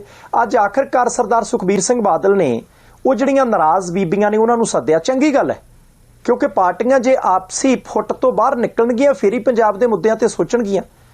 ਲਗਾਤਾਰ ਕਈ ਘੰਟੇ ਸੰਧਾਲੀਆ ਸਾਹਿਬ ਮੀਟਿੰਗ ਚੱਲੀ। ਡਾਕਟਰ ਚੀਮਾ ਸਾਹਿਬ, ਭੁੰਦੜ ਸਾਹਿਬ, ਮਲੂਕਾ ਸਾਹਿਬ ਨਾਲ ਬੈਠੇ ਸਰਦਾਰ ਸੁਖਬੀਰ ਸਿੰਘ ਬਾਦਲ ਹੋਰਾਂ ਦੇ। ਤੇ ਫਿਰ ਬੀਬੀਆਂ ਨੇ ਬਾਅਦ ਵਿੱਚ ਕਿਹਾ, ਉਹ ਕਹਿੰਦੇ ਜੀ ਦੇਖੋ ਅਸੀਂ ਆਪਣੀ ਪੱਖ ਸਾਫ਼ ਕਰ ਦਿੱਤਾ ਕਿ ਅਸੀਂ ਪ੍ਰਧਾਨ ਦੇ ਨਾਲ ਚੱਲ ਨਹੀਂ ਸਕਦੇ, ਬੀਬੀ ਹਰਗੋਬਿੰਦ ਕੌਰ ਦੇ ਨਾਲ। ਤੁਸੀਂ ਸਲਾਹ ਮਸ਼ਵਰਾ ਕਰਕੇ ਅਕਾਲੀ ਦਲ ਦੇ ਅੰਦਰੋਂ ਜਿਹਨੂੰ ਮਰਜ਼ੀ ਪ੍ਰਧਾਨ ਲਾਓ, ਸਾਨੂੰ ਕੋਈ ਇਤਰਾਜ਼ ਨਹੀਂ। ਤੇ ਦੂਸਰਾ, ਲੱਗਦਾ ਹੈ ਕਿ ਸਹਿਮਤੀ ਇਸ ਗੱਲ ਤੇ ਬਣੀ ਹੈ ਕਿ ਇਹ ਬੀਬੀਆਂ ਵੀ 5-7 ਦਿਨ ਆਪਣੀ ਸਰਗਰਮੀ ਬੰਦ ਕਰਨਗੀਆਂ। ਪ੍ਰਧਾਨ ਬੀਬੀ ਹਰਗੋਬਿੰਦ ਕੌਰ ਵੀ ਮੀਟਿੰਗਾਂ ਦਾ ਸਿਲਸਿਲਾ 5-7 ਦਿਨ ਬੰਦ ਕਰਨਗੇ। ਉਹਦੇ ਤੋਂ ਬਾਅਦ ਸਰਦਾਰ ਸੁਖਬੀਰ ਸਿੰਘ ਬਾਦਲ ਸਾਹਿਬ ਇਸ ਸਮੱਸਿਆ ਨੂੰ ਉਹਦੇ ਵਿੱਚ ਜਿਹੜਾ ਉਹ ਨਜਿੱਠਣਗੇ। ਪਰ ਜ਼ਰੂਰੀ ਹੈ ਸੰਧਾਲੀਆ ਸਾਹਿਬ, ਜੇ ਅਕਾਲੀ ਦਲ ਨੂੰ ਦੁਬਾਰਾ ਲੋਕ ਮਨਾਂ ਦੇ ਵਿੱਚ ਵਸਾਉਣਾ ਤੇ ਬਹੁਤ ਜ਼ਰੂਰੀ ਹੈ ਕਿ ਅਕਾਲੀ ਦਲ ਦੇ ਅੰਦਰੋਂ ਹੀ ਪੁਰਾਣੇ ਅਕਾਲੀ ਜਿਨ੍ਹਾਂ ਦੀ ਆਪਸੀ ਲਾਲਸਾ ਕੋਈ ਨਹੀਂ, ਜਿਹੜੇ ਲਾਲਸਾ ਵਾਸਾ ਅਕਾਲੀ ਦਲ 'ਚ ਨਹੀਂ ਆਏ, ਉਹਨਾਂ ਦੇ ਵਿੱਚੋਂ ਜੇ ਅਹੁਦੇ ਦਿੱਤੇ ਜਾਣਗੇ ਜਿਹੜੇ ਲੋਕਾਂ 'ਚ ਵਿਚਰਦੇ ਹੁਣ ਤਾਂ ਚੰਗਾ ਰਹੂਗਾ। ਦੇਖੋ ਕਈ ਵਾਰ ਆਪਾਂ ਜ਼ਿਕਰ ਕਰਦੇ ਹੁੰਦੇ ਆ, ਆਪਾਂ ਇਸ ਤੋਂ ਪਹਿਲਾਂ ਵੀ ਦੇਖੋ ਇੱਕ ਪਲੇਟਫਾਰਮ ਤੇ ਆਪਣਾ ਗੱਲ ਕਰਨਾ, ਕਿਸੇ ਵੀ ਵਿਸ਼ੇ ਨੂੰ ਜੋ ਜਿਵੇਂ ਜਿੱਦਾਂ ਹੋਵੇ ਪਰਿਵਾਰ ਦੇ ਮੈਂਬਰਾਂ ਸਾਹਮਣੇ ਰੱਖਣਾ ਆਪਣਾ ਫਰਜ਼ ਹੈ, ਆਪਾਂ ਨਿਭਾਉਂਦੇ ਰਹੇ ਹਾਂ। ਇਲੈਕਸ਼ਨਾਂ ਵੇਲੇ ਦਾ ਮੈਨੂੰ ਚੇਤਾ ਆਉਂਦਾ 2022 ਦੇ ਵਿੱਚ ਜਦੋਂ ਇਲੈਕਸ਼ਨਾਂ ਸੀਗੀਆਂ ਨਾ, ਉਦੋਂ ਜੇ ਆਪਾਂ ਟਿਕਟਾਂ ਦੀ ਅਨਾਉਂਸਮੈਂਟ ਦੀ ਗੱਲ ਕਰੀਏ ਤੇ ਸਰਦਾਰ ਸੁਖਬੀਰ ਸਿੰਘ ਬਾਦਲ ਸਾਹਿਬ ਇਕੱਲੇ ਜਾਂਦੇ ਹੁੰਦੇ ਸੀ, ਇੱਕ ਹਲਕੇ 'ਚ ਜਾਂਦੇ ਸੀ ਤੇ ਕਿਸੇ ਹੋਰ ਹਲਕੇ ਦਾ ਉਮੀਦਵਾਰ ਅਨਾਉਂਸ ਕਰ ਦਿੰਦੇ ਹੁੰਦੇ ਸੀ। ਉਦੋਂ ਵੀ ਜਦੋਂ ਇਦਾਂ ਹੀ 1-2 ਬੰਦੇ ਉਹ ਕਿਸੇ ਹੋਰ ਹਲਕੇ 'ਚ ਜਾ ਕੇ ਤੇ ਬੰਦਾ ਕਿਸੇ ਹੋਰ ਪਾਰਟੀ 'ਚੋਂ ਚੁੱਕ ਕੇ ਤੇ ਉਹਨੂੰ ਆਖਿਆ ਤੂੰ ਉਮੀਦਵਾਰ, ਉਦੋਂ ਵਿੱਚ ਗੱਲ ਧੁਖੀ ਜਾਣ। ਆਪਾਂ ਵੀ ਇਹ ਗੱਲ ਕੀਤੀ ਵੀ ਹੋ ਸਕਦਾ ਤੇ ਵੀ ਕੋਈ ਪਾਰਟੀ ਦੀ ਸਟ੍ਰੈਟਜੀ ਹੋਵੇ, ਕੋਈ ਬੰਦਾ ਬਾਹਰੋਂ ਲਿਆਣ ਕੇ ਸਲਾਹਕਾਰ ਲਾਇਆ ਹੋਵੇ ਜਾਂ ਕੋਈ ਵਿੱਚ ਸਰਵੇ ਕਰਾਇਆ ਹੋਵੇ ਤਾਂ ਇਹ ਇਸ ਤਰ੍ਹਾਂ ਉਮੀਦਵਾਰ ਐਲਾਨਿਆ ਜਾ ਰਿਹਾ, ਜਾਂ ਕਿਉਂਕਿ ਅਕਾਲੀ ਦਲ ਆਮ ਤੌਰ ਤੇ ਕਹਿ ਦਿੰਦੇ ਹੁੰਦੇ ਵੀ ਸਾਰੀਆਂ ਤਾਕਤਾਂ ਪ੍ਰਧਾਨ ਜੀ ਕੋਲ ਨੇ, ਇਸ ਕਰਕੇ ਉਹ ਠੀਕ ਦੇਖ ਰਹੇ। ਪਰ ਨਾਲ ਆਪਾਂ ਇਹ ਗੱਲ ਇਹ ਵੀ ਕਹੀ ਸੀ ਵੀ ਇਹ ਨਾ ਤਾਂ ਕੰਮ ਕਰਨ ਦਾ ਤਰੀਕਾ ਰਿਹਾ ਅਕਾਲੀ ਦਲ ਦਾ ਇਸ ਤੋਂ ਪਹਿਲਾਂ, ਤੇ ਜੇ ਇਹ ਤਰੀਕਾ ਹੁਣ ਅਪਣਾਇਆ ਜਾ ਰਿਹਾ ਤੇ ਸ਼ਾਇਦ ਇਹ ਕਾਮਯਾਬ ਨਾ ਹੋਵੇ। ਆਪਾਂ ਉਦੋਂ ਸ਼ਾਇਦ ਸ਼ਬਦ ਲਾਇਆ ਸੀ, ਜਦੋਂ ਨਤੀਜੇ ਆਏ ਤੇ ਉਹ ਗੱਲ ਕਲੀਅਰ ਹੋ ਗਈ ਵੀ ਨਹੀਂ ਵੀ ਉਹ ਤਰੀਕਾ ਕਾਮਯਾਬ ਨਹੀਂ। ਉਦੋਂ ਬਾਅਦ ਮੇਰਾ ਖਿਆਲ 1-2 ਕਮੇਟੀਆਂ ਵੀ ਬਣੀਆਂ ਵਿੱਚ ਪੜਚੋਲ ਕਰਨ ਦੇ ਲਈ, ਲੱਭਣ ਦੇ ਲਈ ਵੀ ਹਾਂ ਜੀ ਹੁਣ ਆਪਾਂ ਕਿੱਦਾਂ ਕਰੀਏ। ਉਹ ਕਮੇਟੀਆਂ 'ਚ ਕੋਈ ਝੁੰਦਾ ਕਮੇਟੀ ਦਾ ਕਰਕੇ ਰੌਲਾ ਰੱਪਾ ਵੀ ਕਾਫੀ ਪਿਆ ਸੀਗਾ। ਫਿਰ ਮੇਰਾ ਖਿਆਲ ਇੱਕ ਵਾਰ ਅਸਤੀਫਾ ਦੇ ਕੇ ਉਸ ਤੋਂ ਬਾਅਦ ਦੁਬਾਰਾ ਸਰਦਾਰ ਸੁਖਬੀਰ ਸਿੰਘ ਬਾਦਲ ਸਾਹਿਬ ਨੂੰ ਚੁਣ ਲਿਆ ਗਿਆ ਪ੍ਰਧਾਨ। ਫਿਰ ਉਹ ਐਂ ਜਾਪਿਆ ਵੀ ਸਾਰਾ ਕੁਝ ਥਾਂ ਥਾਂ ਸੈੱਟ ਕਰਨ ਦੀ ਕੋਸ਼ਿਸ਼ ਕੀਤੀ। ਤੇ ਜਿੱਦਣ ਮੇਰਾ ਖਿਆਲ ਸਰਜੀਤ ਝਿੰਜਰ ਹੋਰਾਂ ਨੂੰ ਤੁਸੀਂ ਜਿੱਦਾਂ ਜ਼ਿਕਰ ਕੀਤਾ ਵੀ ਯੂਥ ਅਕਾਲੀ ਦਲ ਦੀ ਪ੍ਰਧਾਨਗੀ ਦਿੱਤੀ, ਉਦਣ ਆਪਾਂ ਨੂੰ ਲੱਗਿਆ ਵੀ ਯਾਰ ਉਹ ਜਿਹੜੀ ਗੱਲ ਬੜੇ ਚਿਰ ਤੋਂ ਕਿਆਸੀ ਜਾ ਰਹੀ ਸੀ, ਜਿਹਦੀ ਲੋੜ ਸੀ, ਸ਼ਾਇਦ ਅਕਾਲੀ ਦਲ ਉਸ ਪਾਸੇ ਤੁਰ ਪਿਆ। ਪਰ ਮੈਨੂੰ ਲੱਗਦਾ ਵੀ ਆ ਜਿੱਦਾਂ ਹੁਣ ਬੀਬੀ ਹਰਗੋਬਿੰਦ ਕੌਰ ਹੋਰਾਂ ਵਾਲੇ ਮਾਮਲੇ ਦੇ ਵਿੱਚ ਉਹਨਾਂ ਨੂੰ ਜਾਪਿਆ ਹੋਊਗਾ ਵੀ ਉਹਨਾਂ ਦੇ ਕੋਲ ਪੂਰੇ ਪੰਜਾਬ ਦੀਆਂ ਆਂਗਣਵਾੜੀ ਵਾਲੀਆਂ ਬੀਬੀਆਂ ਦੀ ਯੂਨੀਅਨ ਦੀ ਪ੍ਰਧਾਨਗੀ ਦਾ ਮਤਲਬ ਵੀ ਸਾਰੇ ਪੰਜਾਬ ਦੇ ਵਿੱਚ ਹੀ ਆਪਣੇ ਕੋਲੇ ਇੱਕ ਤਰ੍ਹਾਂ ਨਾਲ ਵਰਕਰ ਆ ਗਈਆਂ ਬੀਬੀਆਂ ਤੇ ਉਹਨਾਂ ਦੀ ਪ੍ਰਧਾਨਗੀ ਹੋਊਗੀ, ਉਹਨਾਂ ਦਾ ਆਪਸ 'ਚ ਲਿੰਕ ਹੈਗਾ ਉਹਨਾਂ ਕੋਲੇ। ਕਿਉਂਕਿ ਮੇਰਾ ਖਿਆਲ ਭਾਰਤ ਲੈਵਲ ਦੀ ਵੀ ਕੋਈ ਨਾ ਕੋਈ ਅਹੁਦੇਦਾਰੀ ਹੈਗੀ, ਉੱਥੇ ਵੀ ਉਹ ਸਰਗਰਮ ਨੇ, ਇਸ ਕਰਕੇ ਉੱਧਰ ਵੀ ਉਹਨਾਂ ਦੇ ਲਿੰਕ ਹੋਣਗੇ। ਹੋ ਸਕਦਾ ਵੀ ਇੱਕ ਸ਼ਖਸੀਅਤ ਦੇ ਤੌਰ ਦੇ ਉੱਪਰ ਸੁਖਬੀਰ ਸਿੰਘ ਬਾਦਲ ਸਾਹਿਬ ਨੇ ਵੇਖਿਆ ਹੋਵੇ ਵੀ ਯਾਰ ਬਿਲਕੁਲ ਹੀ ਬੀਬੀਆਂ ਦੇ ਨਾਲ ਜੇ ਲਿੰਕ ਪਿੰਡਾਂ ਥਾਵਾਂ ਤੱਕ ਬਣਾਉਣਾ ਤੇ ਆਹ ਸਭ ਤੋਂ ਵਧੀਆ ਸਟ੍ਰੈਟਜੀ ਹੋ ਸਕਦੀ। ਉਹ ਸਟ੍ਰੈਟਜੀ ਵਾਈਜ਼, ਰਣਨੀਤੀ ਵਾਈਜ਼ ਹੋ ਸਕਦਾ ਵੀ ਉਹਨਾਂ ਦਾ ਫੈਸਲਾ ਠੀਕ ਹੋਵੇ। ਪਰ ਜਦੋਂ ਮੈਨੂੰ ਲੱਗਦਾ ਹੁੰਦਾ ਇੱਕ ਆਪਾਂ ਪਾਰਟੀ ਦੀ ਗੱਲ ਕਰਦੇ ਹਾਂ ਤੇ ਉਹ ਵੀ ਮਤਲਬ ਹਿਸਟਰੀ 'ਚੋਂ ਨਿਕਲੀ ਹੋਈ ਪਾਰਟੀ, ਇੱਕ ਸਦੀ ਪੁਰਾਣੀ ਪਾਰਟੀ, ਤੇ ਉਸ ਪੁਰਾਣੀ ਪਾਰਟੀ ਦੇ ਨਾਲ ਪੀੜ੍ਹੀਆਂ ਤੋਂ ਜੁੜੇ ਹੋਏ ਲੋਕ, ਉਹਨਾਂ ਨੂੰ ਹੋ ਸਕਦਾ ਕਿ ਲੱਗਿਆ ਹੋਵੇ ਵੀ ਯਾਰ ਸਾਡੇ ਨਾਲ ਤਾਂ ਸਲਾਹ ਹੀ ਕਿਸੇ ਨੇ ਨਹੀਂ ਕੀਤੀ, ਸਾਨੂੰ ਤਾਂ ਕਿਸੇ ਨੇ ਲੂਪ 'ਚ ਲਿਆ ਹੀ ਨਹੀਂ। ਇਹ ਜਿਹੜਾ ਕਾਰਨ ਹੋ ਸਕਦਾ ਕਿ ਇਸ ਵਕਤ ਟਕਰਾਅ ਦਾ ਬਣ ਜਾਵੇ। ਪਰ ਬਾਕੀ ਚਲੋ ਜੇ ਉਹਨਾਂ ਨੇ ਹੁਣ ਵੀ ਉਹਨਾਂ ਨੂੰ ਨਾਲ ਲੈ ਕੇ ਇੱਕ ਵਾਰ ਦੋਵਾਂ ਧਿਰਾਂ ਨੂੰ ਬਿਠਾ ਕੇ ਗੱਲ ਕਰਨ ਦੀ ਕੋਸ਼ਿਸ਼ ਕੀਤੀ ਆ, 5-4 ਦਿਨ ਫਿਰ ਸੋਚਣ ਦਾ ਮੌਕਾ ਦਿੱਤਾ ਤੇ ਸ਼ਾਇਦ ਕੋਈ ਵਿਚਲਾ ਰਸਤਾ ਨਿਕਲ ਆਵੇ। ਪਰ ਇਹਦੇ ਤੋਂ ਇੱਕ ਗੱਲ ਤੇ ਕਲੀਅਰ ਹੋ ਗਈ ਕਿ ਜੇ ਤਾਂ ਪੁੱਛ ਕੇ ਸਾਰਿਆਂ ਨੂੰ ਤੇ ਨਾਲ ਤੁਰਨ ਦੀ ਗੱਲ ਚੱਲਦੀ ਹੈ ਤੇ ਫਿਰ ਫੈਸਲੇ ਦੇ ਉੱਪਰ ਸਾਰਿਆਂ ਦੀ ਮੋਹਰ ਲੱਗਦੀ। ਉਹ ਆਪਾਂ ਝਿੰਜਰ ਸਾਹਿਬ ਵਾਲਾ ਫੈਸਲਾ ਦੇਖ ਲਿਆ। ਤੇ ਜੇ ਆਪਣੇ ਤੌਰ ਤੇ ਕੋਈ ਅੰਦਰੂਨੀ ਰਣਨੀਤੀ ਦੇ ਹਿਸਾਬ ਨਾਲ ਫੈਸਲਾ ਲਿਆ ਜਾਂਦਾ ਉੱਪਰਲੇ 4-5 ਬੰਦਿਆਂ ਵੱਲੋਂ, ਤੇ ਫਿਰ ਹੇਠਾਂ ਦੇ ਲੈਵਲ ਤੱਕ ਉਹਦਾ ਵਿਰੋਧ ਵੀ ਬਣਦਾ। ਕਿਉਂਕਿ ਇਸੇ ਵਿਰੋਧ ਦੇ ਵਿੱਚੋਂ ਹੀ ਮੇਰੇ ਖਿਆਲ ਨਾਲ ਬੀਬੀ ਜਗੀਰ ਕੌਰ ਹੋਰੀ ਵੀ ਤੇ ਲਾਂਭੇ ਹੋਏ ਸੀ। ਆ ਥੋੜੀ ਦੇਰ ਪਹਿਲਾਂ ਤੱਕ ਚੱਲ ਜੀਏ ਤਾਂ ਇਹ ਠੀਕ ਹੈ ਗੱਲ ਤੁਹਾਡੀ। ਅਸੀਂ ਉਮੀਦ ਕਰਦੇ ਹਾਂ ਕਿ ਲੋਕ, ਕਿਉਂਕਿ ਅਕਾਲੀ ਦਲ ਦੇ ਨਾਲ ਤਾਂ ਜੁੜੇ ਹੋ ਆ ਲੋਕ, ਜਿਹੜੇ ਵਰਕਰ ਨੇ ਉਹ ਵੀ ਉਮੀਦ ਕਰਦੇ ਹੋਣਗੇ ਕਿ ਫੈਸਲੇ ਚੰਗੇ। ਹੁਣ ਦਿੱਲੀ ਦਰਬਾਰ ਦੀ ਗੱਲ ਕਰੀਏ, ਸੰਧਾਲੀਆ ਸਾਹਿਬ ਬੇਭਰੋਸਗੀ ਮਤੇ ਦੇ ਉੱਤੇ ਬਹਿਸ ਚਰਚਾ ਸ਼ੁਰੂ ਹੋ ਗਈ, ਪਰ ਉਹਦੇ ਤੋਂ ਪਹਿਲਾਂ ਜਿਹੜਾ ਕੰਮ ਹੋਇਆ ਦੇਸ਼ ਦੀ ਰਾਜਨੀਤੀ ਦੇ ਉੱਤੇ ਉਹਨੇ ਅਸਰ ਬਹੁਤ ਪਾਉਣਾ। ਇੱਕ ਪਾਸੇ 100 ਤੇ ਤਕਰੀਬਨ ਮੰਨ ਕੇ ਚੱਲੋ ਕਿ 31 ਤੇ ਦੂਸਰੇ ਪਾਸੇ 102, 29 ਵੋਟਾਂ ਦੇ ਫਰਕ ਦੇ ਨਾਲ ਮੋਦੀ ਸਾਹਿਬ ਦੀ ਸਰਕਾਰ ਦਿੱਲੀ ਸੇਵਾਵਾਂ ਬਿੱਲ, ਜਿਹਨੂੰ ਦਿੱਲੀ ਦਾ ਆਰਡੀਨੈਂਸ ਜਾਂ ਦੂਸਰੇ ਸ਼ਬਦਾਂ ਦੇ ਵਿੱਚ ਅਰਵਿੰਦ ਕੇਜਰੀਵਾਲ ਦੀਆਂ ਤਾਕਤਾਂ ਉਪ ਰਾਜਪਾਲ ਸਾਹਿਬ ਨੂੰ ਦੇਣ ਵਾਲਾ ਬਿੱਲ ਕਹਿ ਲਈਏ, ਉਹ ਪਾਸ ਕਰਾ ਲਿਆ ਅਗਲਿਆਂ ਨੇ। ਹੁਣ ਇਸੇ ਕਰਕੇ ਜਹਾਜ਼ ਸਾਰੇ ਦੇਸ਼ ਦੇ ਵਿੱਚ ਭਜਾਇਆ ਸੀ, ਦੌੜਾਇਆ ਸੀ, ਉਡਾਇਆ ਸੀ ਆਮ ਆਦਮੀ ਪਾਰਟੀ ਵਾਲਿਆਂ ਨੇ। ਭਗਵੰਤ ਮਾਨ ਸਾਹਿਬ, ਕੇਜਰੀਵਾਲ ਸਾਹਿਬ, ਬੀਬੀ ਆਤਸ਼ੀ, ਸੰਜੇ ਸਿੰਘ, ਰਾਘਵ ਚੱਡਾ, ਕੋਸ਼ਿਸ਼ ਕੀਤੀ ਬਹੁਤ। ਤੇ ਜਦੋਂ ਸਾਰੇ ਲੋਕ ਕਹਿੰਦੇ ਸੀ ਕਿ ਪਤਾ ਨਹੀਂ ਕੀ ਗੱਲ ਹੈ, ਬੀਜੇਪੀ ਵਾਲੇ ਐਨਡੀਏ ਦੇ ਵਿੱਚ 33, 34, 35, 36, 37 ਪਾਰਟੀਆਂ ਕਾਹਤੋਂ ਇਕੱਠੀਆਂ ਕਰਦੇ ਫਿਰਦੇ ਐ?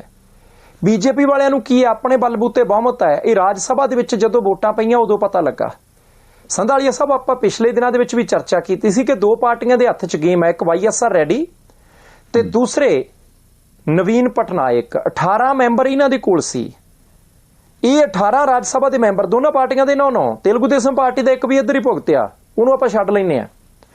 ਹੁਣ 102 ਮੈਂਬਰਾਂ ਨੇ ਦਿੱਲੀ ਵਾਲੇ ਬਿੱਲ ਦਾ ਵਿਰੋਧ ਕੀਤਾ, ਕੇਜਰੀਵਾਲ ਸਾਹਿਬ ਦੇ ਹੱਕ 'ਚ ਭੁਗਤੇ।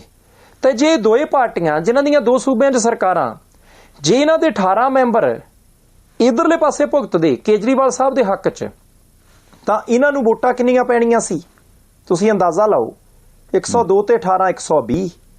ਤੇ ਦੂਸਰੇ ਪਾਸੇ ਜਿਨ੍ਹਾਂ ਨੂੰ 131 ਪਈਆਂ, ਜੇ ਉਹਨਾਂ ਦੀਆਂ 18 ਘਟਦੀਆਂ, ਹੁਣ ਤੁਸੀਂ ਫਿਰ ਅੰਦਾਜ਼ਾ ਲਾਓ, ਉਹਨਾਂ ਦੀਆਂ 113 ਰਹਿ ਜਾਣੀਆਂ ਸੀ। ਫਿਰ 7 ਵੋਟਾਂ ਦੇ ਮੁਕਾਬਲੇ ਅਰਵਿੰਦ ਕੇਜਰੀਵਾਲ ਸਾਹਿਬ ਦੀ ਜਿੱਤ ਹੋਣੀ ਸੀ। ਫਿਰ ਦਿੱਲੀ ਦੇ ਵਿੱਚ ਬਦਲੀ ਕਿਹਦੀ ਕਰਨੀ ਹੈ, ਨਿਯੁਕਤੀ ਕਿਹਦੀ ਕਰਨੀ ਹੈ, ਉਹ ਸਾਰਾ ਕੁਝ ਫਿਰ ਉਹਨਾਂ ਨੇ ਤੈਅ ਕਰਨਾ ਸੀ। ਅੱਜ ਅਰਵਿੰਦ ਕੇਜਰੀਵਾਲ ਮੁੱਖ ਮੰਤਰੀ ਨੇ, ਉਹ ਮੁੱਖ ਮੰਤਰੀ ਰਹਿਣਗੇ, ਕਾਰਜਕਾਲ ਹੈਗਾ, ਪਰ ਤਾਕਤਾਂ ਨਹੀਂ ਹੋਣਗੀਆਂ। ਹੁਣ ਉਹ ਦੇਖਿਆ ਕਰਨਗੇ ਜੇਬਾਂ ਦੇ ਵਿੱਚ ਹੱਥ ਪਾ ਕੇ, ਪੈਨ ਉਪ ਰਾਜਪਾਲ ਸਾਹਿਬ ਦੇ ਕੋਲ ਹੋਊਗਾ। ਹੁਣ ਉਹ ਕਿਤੇ ਚੁਣੌਤੀ ਵੀ ਨਹੀਂ ਦੇ ਸਕਦੇ ਕਿਉਂਕਿ ਕਾਨੂੰਨ ਬਣ ਗਿਆ।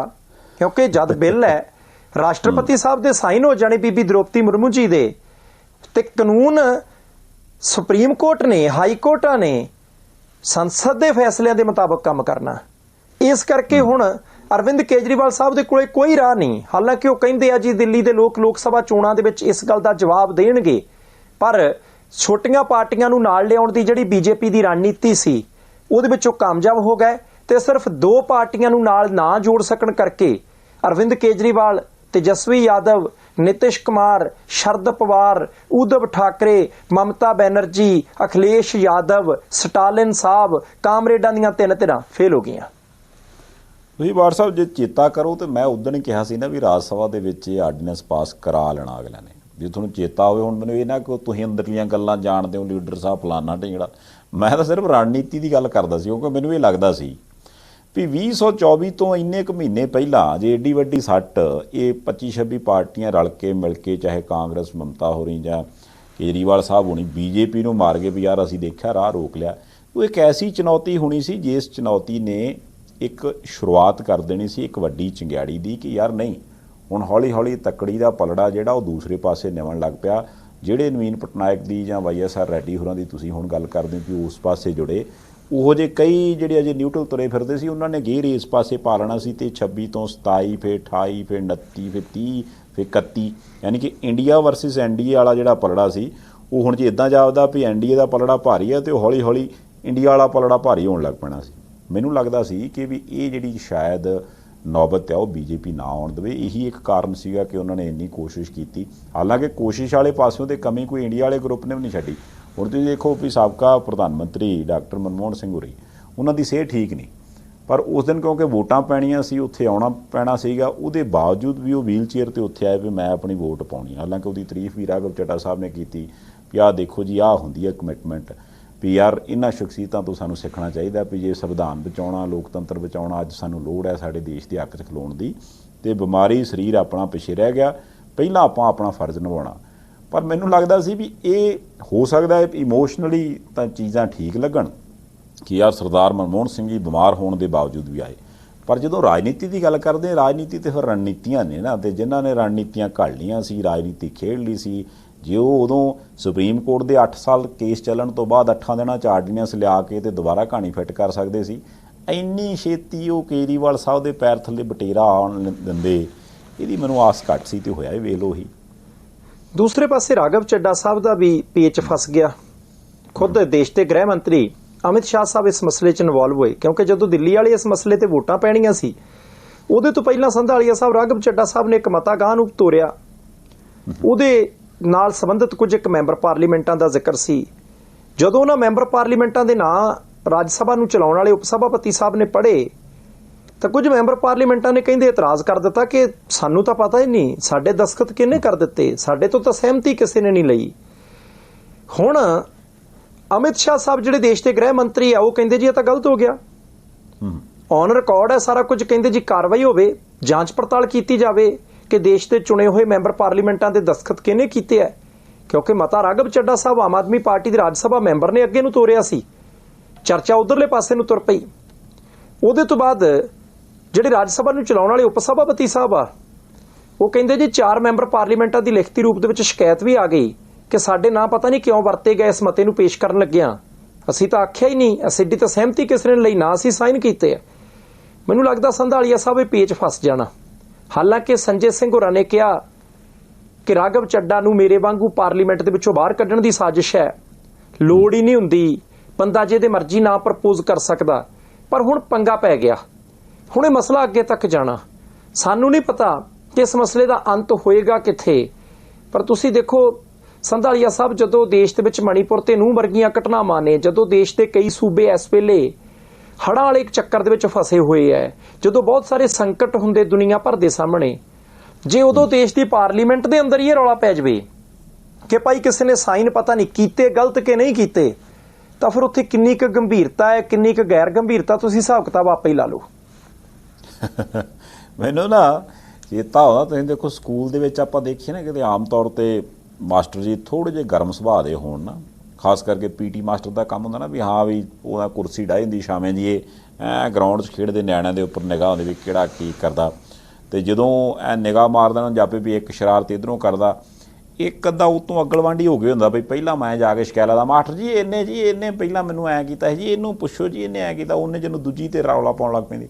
ਮੈਨੂੰ ਲੱਗਦਾ ਵੀ ਇਸ ਵਕਤ ਨਾ ਅਮਿਤ ਸ਼ਾਹ ਸਾਹਿਬ ਦੀ ਕੁਰਸੀ ਉੱਦਾਂ ਹੀ ਡੱਠੀ ਆ ਵਿਚਾਲੇ, ਤੇ ਇਹ ਜਿੰਨੀਆਂ ਬਾਹਰਲੀਆਂ ਪੋਲੀਟੀਕਲ ਪਾਰਟੀਆਂ ਵਾਲੇ ਬੰਦੇ ਨੇ ਉਹ ਹੁਣ ਇੱਦਾਂ ਸ਼ਿਕਾਇਤਾਂ ਵਾਲੇ ਪਾਸੇ ਆ ਗਏ ਵੀ ਇਹ ਦੇਖੋ ਜੀ ਹੁਣ ਹੁਣ ਜਿਹੜੇ ਬੰਦਿਆਂ ਦੇ ਸਾਈਨਾਂ ਦੀ ਗੱਲ ਹੁਣ ਜਾ ਕੇ ਸ਼ਿਕਾਇਤ ਪਹੁੰਚੀ, ਜਿੱਦਣ ਕਿਤੇ ਉਹ ਮਤੇ ਦੀ ਗੱਲ ਪਹੁੰਚੀ ਹੋਊਗੀ ਉਦਣ ਕਿਹੜਾ ਉਹਨਾਂ ਨੂੰ ਪਤਾ ਲੱਗਾ ਵੀ ਯਾਰ ਇਹ ਮਤਾ ਤਾਂ ਹੈ ਨਾ, ਸਾਡਾ ਬੋਲੀ ਜਾਂਦਾ ਵੀ ਸ਼ਿਕਾਇਤ ਕਿਹਦੀ ਚੱਕਰ ਕੀ ਬਣਿਆ, ਅਸੀਂ ਤਾਂ ਕੀਤੀ ਨਹੀਂ।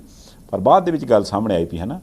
ਹੁਣ ਸੇਮ ਇਹ ਸ਼ਿਕਾਇਤ ਵਾਲੀ ਗੱਲ ਮੈਂ ਇੱਕ ਹੋਰ ਨਾਲ ਜੋੜ ਕੇ ਕਰਦਾ ਵੀ ਅਮਿਤ ਸ਼ਾਹ ਸਾਹਿਬ ਕੋਲ ਇੱਕ ਹੋਰ ਚਿੱਠੀ ਜਾਂਦੀ ਆ ਪੰਜਾਬ ਦੇ ਵਿੱਚ, ਉਹਨੇ ਮੈਂਬਰ ਪਾਰਲੀਮੈਂਟ ਹਰਸਿਮਰਤ ਕੌਰ ਬਾਦਲ ਜੀ, ਉਹ ਕਹਿੰਦੇ ਜੀ ਦਿੱਲੀ ਦੇ ਵਿੱਚ ਜਿਹੜੀ ਉਹ ਪਾਲਿਸੀ ਸੀਗੀ ਲਿਆਂਦੀ ਖਾਸ ਕਰਕੇ ਲਿਕਰ ਵਾਲੀ, ਐਕਸਾਈਜ਼ ਜੀ ਐਕਸਾਈਜ਼ ਵਾਲੀ ਪਾਲਿਸੀ ਵੀ ਦੀ ਸ਼ਰਾਬ ਦੇ ਉੱਪਰ ਆ ਹੋਏਗਾ ਆ ਹੋਏਗਾ, ਚਲੋ ਉੱਥੇ ਤਾਂ ਤੁਸੀਂ ਬ੍ਰੇਕ ਮਰਾ ਲਈ, ਬੰਦਾ ਇੱਕ ਅੰਦਰ ਵੀ ਆ, ਹੋਰ ਫੜੋ ਫੜਈਆ ਵੀ ਚੱਲੀ ਜਾਂਦਾ।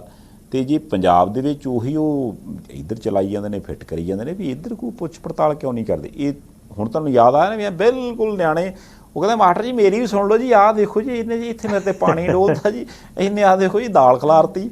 ਹੁਣ ਮੈਨੂੰ ਲੱਗਦਾ ਵੀ ਅਮਿਤ ਸ਼ਾਹ ਸਾਹਿਬ ਅੰਦਰ ਹੀ ਅੰਦਰ ਤੇ ਮੁਸਕਰਾਏ ਕਰਦੇ ਨੇ ਵੀ ਹੁਣ ਆਇਆ ਇਹ ਕੰਮ ਸੈੱਟ, ਵੀ ਵੇਖ ਸਾਰੇ ਆ ਰਹੇ ਨੇ ਵੀ ਯਾਰ ਕਿਸੇ ਤਰ੍ਹਾਂ ਗੱਡੀ ਚੜਾ ਲਓ ਜੀ, ਬਸ ਨਵੀਂ ਬੱਸ ਦੇ ਵਿੱਚ ਬਹਿਣ ਨੂੰ ਭਾਵੇਂ ਨਾ ਸੀਟ ਹੋਵੇ, ਇੰਜਣ ਤੇ ਬਹਿ ਲਵਾਂਗੇ, ਬਸ ਬਿਠਾ ਲਓ ਕਿਸੇ ਤਰ੍ਹਾਂ। ਵੈਸੇ ਵੀ ਇਹ ਮਾਮਲਾ ਪਾਰਲੀਮੈਂਟ ਦੇ ਵਿੱਚ ਔਨ ਰਿਕਾਰਡ ਹੈ। ਜਿੱਦਣ ਬੀਬੀ ਹਰਸਿਮਰਤ ਕੌਰ ਬਾਦਲ ਸਾਹਿਬ ਬੋਲੇ ਇਸ ਮਸਲੇ ਤੇ, ਉਦੋਂ ਅਮਿਤ ਸ਼ਾਹ ਸਾਹਿਬ ਗ੍ਰਹਿ ਮੰਤਰੀ ਦੇਸ਼ ਤੇ, ਉਹਨਾਂ ਨੇ ਕਿਹਾ ਸੀ ਕਿ ਲਿਖਤੀ ਭੇਜੋ। ਹੁਣ ਅਰਜ਼ੀ ਵੀ ਲਿਖ ਕੇ ਭੇਜੀ ਆ ਤੇ ਨਾਲ 2 ਮੰਗ ਪੱਤਰ ਅਟੈਚ ਕੀਤੇ ਆ। ਉਹ ਦੋਵੇਂ ਮੰਗ ਪੱਤਰ ਅਕਾਲੀ ਦਲ ਦੇ ਲੀਡਰਾਂ ਨੇ ਪਿਛਲੇ ਦਿਨਾਂ ਦੇ ਵਿੱਚ ਰਾਜਪਾਲ ਸਾਹਿਬ ਨੂੰ ਦਿੱਤੇ ਸੀ, ਪਿਛਲੇ ਮਹੀਨਿਆਂ 'ਚ ਐਕਸਾਈਜ਼ ਪਾਲਿਸੀ ਸੰਬੰਧੀ। ਹੁਣ ਦਿੱਲੀ ਵਾਲਾ ਕੰਮ ਤਾਂ ਵੈਸੇ ਵੀ ਮੁੱਕ ਗਿਆ ਜਦ ਅਰਵਿੰਦ ਕੇਜਰੀਵਾਲ ਸਾਹਿਬ ਕੋਈ ਸ਼ਕਤੀਆਂ ਨਹੀਂ, 2 ਵੱਡੇ ਲੀਡਰ ਅੰਦਰ ਨੇ ਆਮ ਆਦਮੀ ਪਾਰਟੀ ਦੇ, ਤੇ ਹੁਣ ਤਾਂ ਇਹ ਵੀ ਨਹੀਂ ਕੋਈ ਕਹਿ ਸਕਦਾ ਕਿ ਭਾਈ ਦਿੱਲੀ ਵਾਲੇ ਜਾਣਬੁੱਝ ਕੇ ਕਾਰਵਾਈ ਕਰ ਰਹੇ, ਕਿਉਂਕਿ ਫਿਰ ਅਮਿਤ ਸ਼ਾਹ ਸਾਹਿਬ ਕਹਿਣਗੇ ਜੀ ਤੁਹਾਡੇ ਪੰਜਾਬ 'ਚ ਸ਼ਿਕਾਇਤ ਆਈ ਹੈ, ਸਾਬਕਾ ਕੇਂਦਰੀ ਮੰਤਰੀ ਦੀ ਸ਼ਿਕਾਇਤ ਆਈ ਹੈ, ਮੌਜੂਦਾ ਮੈਂਬਰ ਪਾਰਲੀਮੈਂਟ ਦੀ ਸ਼ਿਕਾਇਤ ਆਈ ਹੈ, ਅਸੀਂ ਤਾਂ ਨਹੀਂ ਸੀ ਕਾਰਵਾਈ ਕਰਦੇ, ਸਾਨੂੰ ਤਾਂ ਪਤਾ ਨਹੀਂ ਸੀ। ਇਹਨਾਂ ਨੇ ਪਾਰਲੀਮੈਂਟ ਦੇ ਵਿੱਚ ਮੁੱਦਾ ਚੁੱਕਿਆ, ਜਦੋਂ ਪਾਰਲੀਮੈਂਟ ਦੇ ਵਿੱਚ ਮੁੱਦਾ ਚੁੱਕਿਆ ਤੇ ਅਸੀਂ ਜਾਂਚ ਪੜਤਾਲ ਤਾਂ ਕਰਾਵਾਂਗੇ। ਬਾਕੀ ਸੰਧਾਲੀਆ ਸਾਹਿਬ ਇਸ ਕੇਸ ਦੇ ਵਿੱਚੋਂ ਕੀ ਨਿਕਲਦਾ, ਕਿੱਧਰਲੇ ਪਾਸੇ ਨੂੰ ਗੱਲ ਜਾਂਦੀ ਹੈ, ਉੱਤੇ ਵੀ ਨਜ਼ਰਾਂ ਟਿੱਕੀਆਂ ਰਹਿਣਗੀਆਂ। ਪਰ ਇੱਕ ਚੀਜ਼ ਪੰਜਾਬ ਦੇ ਲੋਕਾਂ ਤੋਂ ਸਾਡੀ ਲੀਡਰਸ਼ਿਪ ਸਿੱਖੇ, ਉਹ ਵਿਉਂਤਬੰਦੀ। ਐਤਕੀ ਪੰਜਾਬ ਦੇ ਲੋਕਾਂ ਨੇ ਇੱਕ ਗੱਲ ਤਾਂ ਦੱਸ ਦਿੱਤੀ ਕਿ ਤੁਸੀਂ ਸਾਨੂੰ ਤਜਰਬੇ ਦੇ ਪੱਖੋਂ ਊਣੇ ਨਾ ਸਮਝੋ, ਜੇ ਅਸੀਂ ਸੇਵਾ ਕਰਦੇ ਹਾਂ ਤੇ ਅਸੀਂ ਦੂਰ ਦੀ ਵੀ ਸੋਚਦੇ ਹਾਂ। ਉਧਰ ਪੰਜਾਬ ਦੇ ਕੁਝ ਇਲਾਕਿਆਂ 'ਚ ਹੜ੍ਹ ਆਏ ਸੀ, ਉਧਰ ਲੋਕਾਂ ਨੇ ਪਨੀਰੀ ਬੀਜਣੀ ਸ਼ੁਰੂ ਕਰਤੀ ਸੀ ਕਿ ਭਾਈ ਜਿੱਥੇ ਹੜ੍ਹ ਆਏ ਆ ਉੱਥੇ ਲੋਕਾਂ ਦੀ ਫਸਲ ਤਬਾਹ ਹੋਣੀ ਆ, ਵੇਲੇ ਸਿਰ ਪਨੀਰੀ 20-25 ਦਿਨਾਂ 'ਚ ਤਿਆਰ ਕਰਕੇ ਦਿਆਂਗੇ। ਦੂਸਰਾ, ਹੁਣ ਜ਼ਿਲ੍ਹਾ ਬਰਨਾਲਾ ਦੇ ਵਿੱਚ ਇੱਕ ਹਲਕਾ ਭਦੌੜ ਕਸਬਾ ਛੋਟਾ ਜਿਹਾ, ਭਦੌੜ ਦੇ ਨੇੜੇ ਪੈਂਦਾ ਪਿੰਡ ਜੰਗੀਆਣਾ। ਉਸ ਜੰਗੀਆਣਾ ਪਿੰਡ ਦੀ ਦੂਰਦ੍ਰਿਸ਼ਟੀ ਦੇਖੋ ਸੰਧਾਲੀਆ ਸਾਹਿਬ। ਪਸ਼ੂਆਂ ਨੂੰ ਅੱਜ ਕੱਲ੍ਹ ਅਚਾਰ ਪਾਉਂਦੇ ਆ ਨਾ, ਇੱਕ ਤਾਂ ਪੱਠੇ ਪਾਉਂਦੇ, ਦੂਜਾ ਅਚਾਰ ਬਣਾਇਆ ਜਾਂਦਾ। ਉਹ ਪਿੰਡ ਦੇ ਲੋਕਾਂ ਨੇ ਜਦੋਂ ਦੇਖਿਆ ਕਿ ਆਲੇ ਦੁਆਲੇ ਨੁਕਸਾਨ ਬਹੁਤ ਹੋ ਗਿਆ, ਪਹਿਲਾਂ ਵੀ ਹੜ੍ਹਾਂ ਦੇ ਵਿੱਚ ਵੀ ਬੜਾ ਕੰਮ ਕੀਤਾ, ਰਾਸ਼ਨ ਪਾਣੀ, ਲੋਕਾਂ ਨੂੰ ਜਿਹੜੀ ਵੀ ਸਹਾਇਤਾ ਜਾ ਕੇ ਹੜ੍ਹ ਪੀੜਤ ਇਲਾਕਿਆਂ 'ਚ।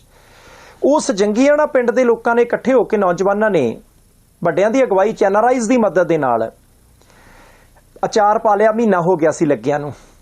ਸੰਧਾਲੀਆ ਸਾਹਿਬ 25 ਟਰਾਲੇ ਅਚਾਰ ਦੇ ਐਨ ਉਹਨੂੰ ਪੈਕ ਕਰਕੇ, ਜਿੱਦਾਂ ਆਪਾਂ ਵਿਦੇਸ਼ਾਂ 'ਚ ਦੇਖੀਦਾ ਨਾ ਕਿ ਪੱਠਿਆਂ ਦੀਆਂ ਭਰੀਆਂ ਰੋਲ ਕੀਤੀਆਂ, ਗੋਲ ਕੀਤੀਆਂ, ਐਨ ਉਸੇ ਤਰਜ਼ ਤੇ 25 ਟਰਾਲੇ ਕਹਿਣ ਨੂੰ ਹੁੰਦਾ। ਪਹਿਲਾਂ ਵੱਢਣੇ ਪੱਠੇ ਇੱਕ ਥਾਂ ਤੇ ਇਕੱਠੇ ਕਰਨੇ, ਅਚਾਰ ਪਾਉਣਾ, ਉਹਨੂੰ ਸਾਂਭਣਾ, ਫਿਰ ਉਹਦੀ ਪੈਕਿੰਗ, ਖਰਚ ਵੀ ਆਉਂਦਾ ਹੈ। ਆਪਣੇ ਖੇਤ ਵਿਹਲੇ ਕੀਤੇ ਲੋਕਾਂ ਨੇ। ਹੁਣ ਪਿੰਡ ਦੇ ਮੁੰਡੇ ਉਹ ਸਾਰੇ ਟਰਾਲਿਆਂ 'ਚ ਲੱਦ ਕੇ, ਆਲੇ ਦੁਆਲੇ ਸੇਵਾਵਾਂ ਵੀ ਲੈ ਕੇ ਉਹਨਾਂ ਇਲਾਕਿਆਂ 'ਚ ਅੱਪੜ ਰਹੇ, ਕਿਉਂਕਿ ਜਿੱਥੇ ਮੀਂਹ ਆ ਗਿਆ, ਜਿੱਥੇ ਹੜ੍ਹ ਆ ਗਿਆ, ਜਿੱਥੇ ਫਸਲ ਤਬਾਹ ਹੋ ਗਈ, ਉੱਥੇ 4 ਦਿਨ ਪੱਠੇ ਪਹੁੰਚ ਗਏ, 8 ਦਿਨ ਤੂੜੀ ਪਹੁੰਚ ਗਈ, ਪਰ ਦੁਬਾਰਾ ਤਾਂ ਪੱਠੇ ਜਾ ਕੇ 2 ਮਹੀਨੇ ਹੋਣਗੇ ਨਾ, 3 ਮਹੀਨੇ। ਹੁਣ ਇਹ ਕਹਿੰਦੇ ਜੀ ਅਸੀਂ ਬੰਦੇ ਵੀ ਭੁੱਖੇ ਨਹੀਂ ਰਹਿਣ ਦੇਣੇ ਤੇ ਪਸ਼ੂ ਵੀ ਭੁੱਖੇ ਨਹੀਂ ਰਹਿਣ ਦੇਣੇ। ਯਾਰ ਜੇ ਜੰਗੀਆਣਾ ਪਿੰਡ ਦੇ ਲੋਕ ਇੰਨੀ ਦੂਰ ਤੱਕ ਸੋਚ ਸਕਦੇ ਆ, ਸਾਡੇ ਲੀਡਰ ਕਿਹੜਾ ਕੁਪੋਸ਼ਣ ਦੇ ਸ਼ਿਕਾਰ ਆ ਕਿ ਉਹਨਾਂ ਨੂੰ ਭੁੱਖ ਦੀ ਚਿੰਤਾ ਰਹਿੰਦੀ ਆ? ਦਿਮਾਗੋਂ ਲਿਆ ਕਰਨ ਕੰਮ ਮਾੜਾ ਮੋਟਾ। ਨਹੀਂ ਤੇ ਦਿਮਾਗੋਂ ਕੰਮ ਲੈਂਦੇ ਕਰਕੇ ਤੇ ਇਦਾਂ ਹੀ ਆ ਵੀ ਠਿੱਬੀ ਕਿਹਨੂੰ ਕਦੋਂ ਲਾਉਣੀ ਹੈ, ਕਿਹਨੂੰ ਕਦੋਂ ਅੰਦਰ ਭੇਜਣਾ, ਕਿਹਦੇ ਨਾਲ ਗੱਠਜੋੜ ਕਰਨਾ, ਕਿਹਦੇ ਨਾਲ ਨਹੀਂ ਕਰਨਾ। ਵੋਟਾਂ ਨੇੜੇ ਆ ਗਈਆਂ, ਬੰਦੇ ਸਰਗਰਮ ਕਰੀਏ। ਉਹ ਆਪਣੇ ਹਿਸਾਬ ਨਾਲ ਦੇਖਦੇ ਆ, ਲੋਕ ਆਪਣੇ ਹਿਸਾਬ ਨਾਲ ਦੇਖਦੇ ਆ। ਚਲੋ ਸਮਾਂ ਹੋ ਗਿਆ, ਚਲੀਏ ਜੀ ਫਿਰ ਹੁਣ। ਬਹੁਤ ਸ਼ੁਕਰੀਆ ਸੰਧਾਲੀਆ ਸਾਹਿਬ, ਮਿਹਰਬਾਨੀ।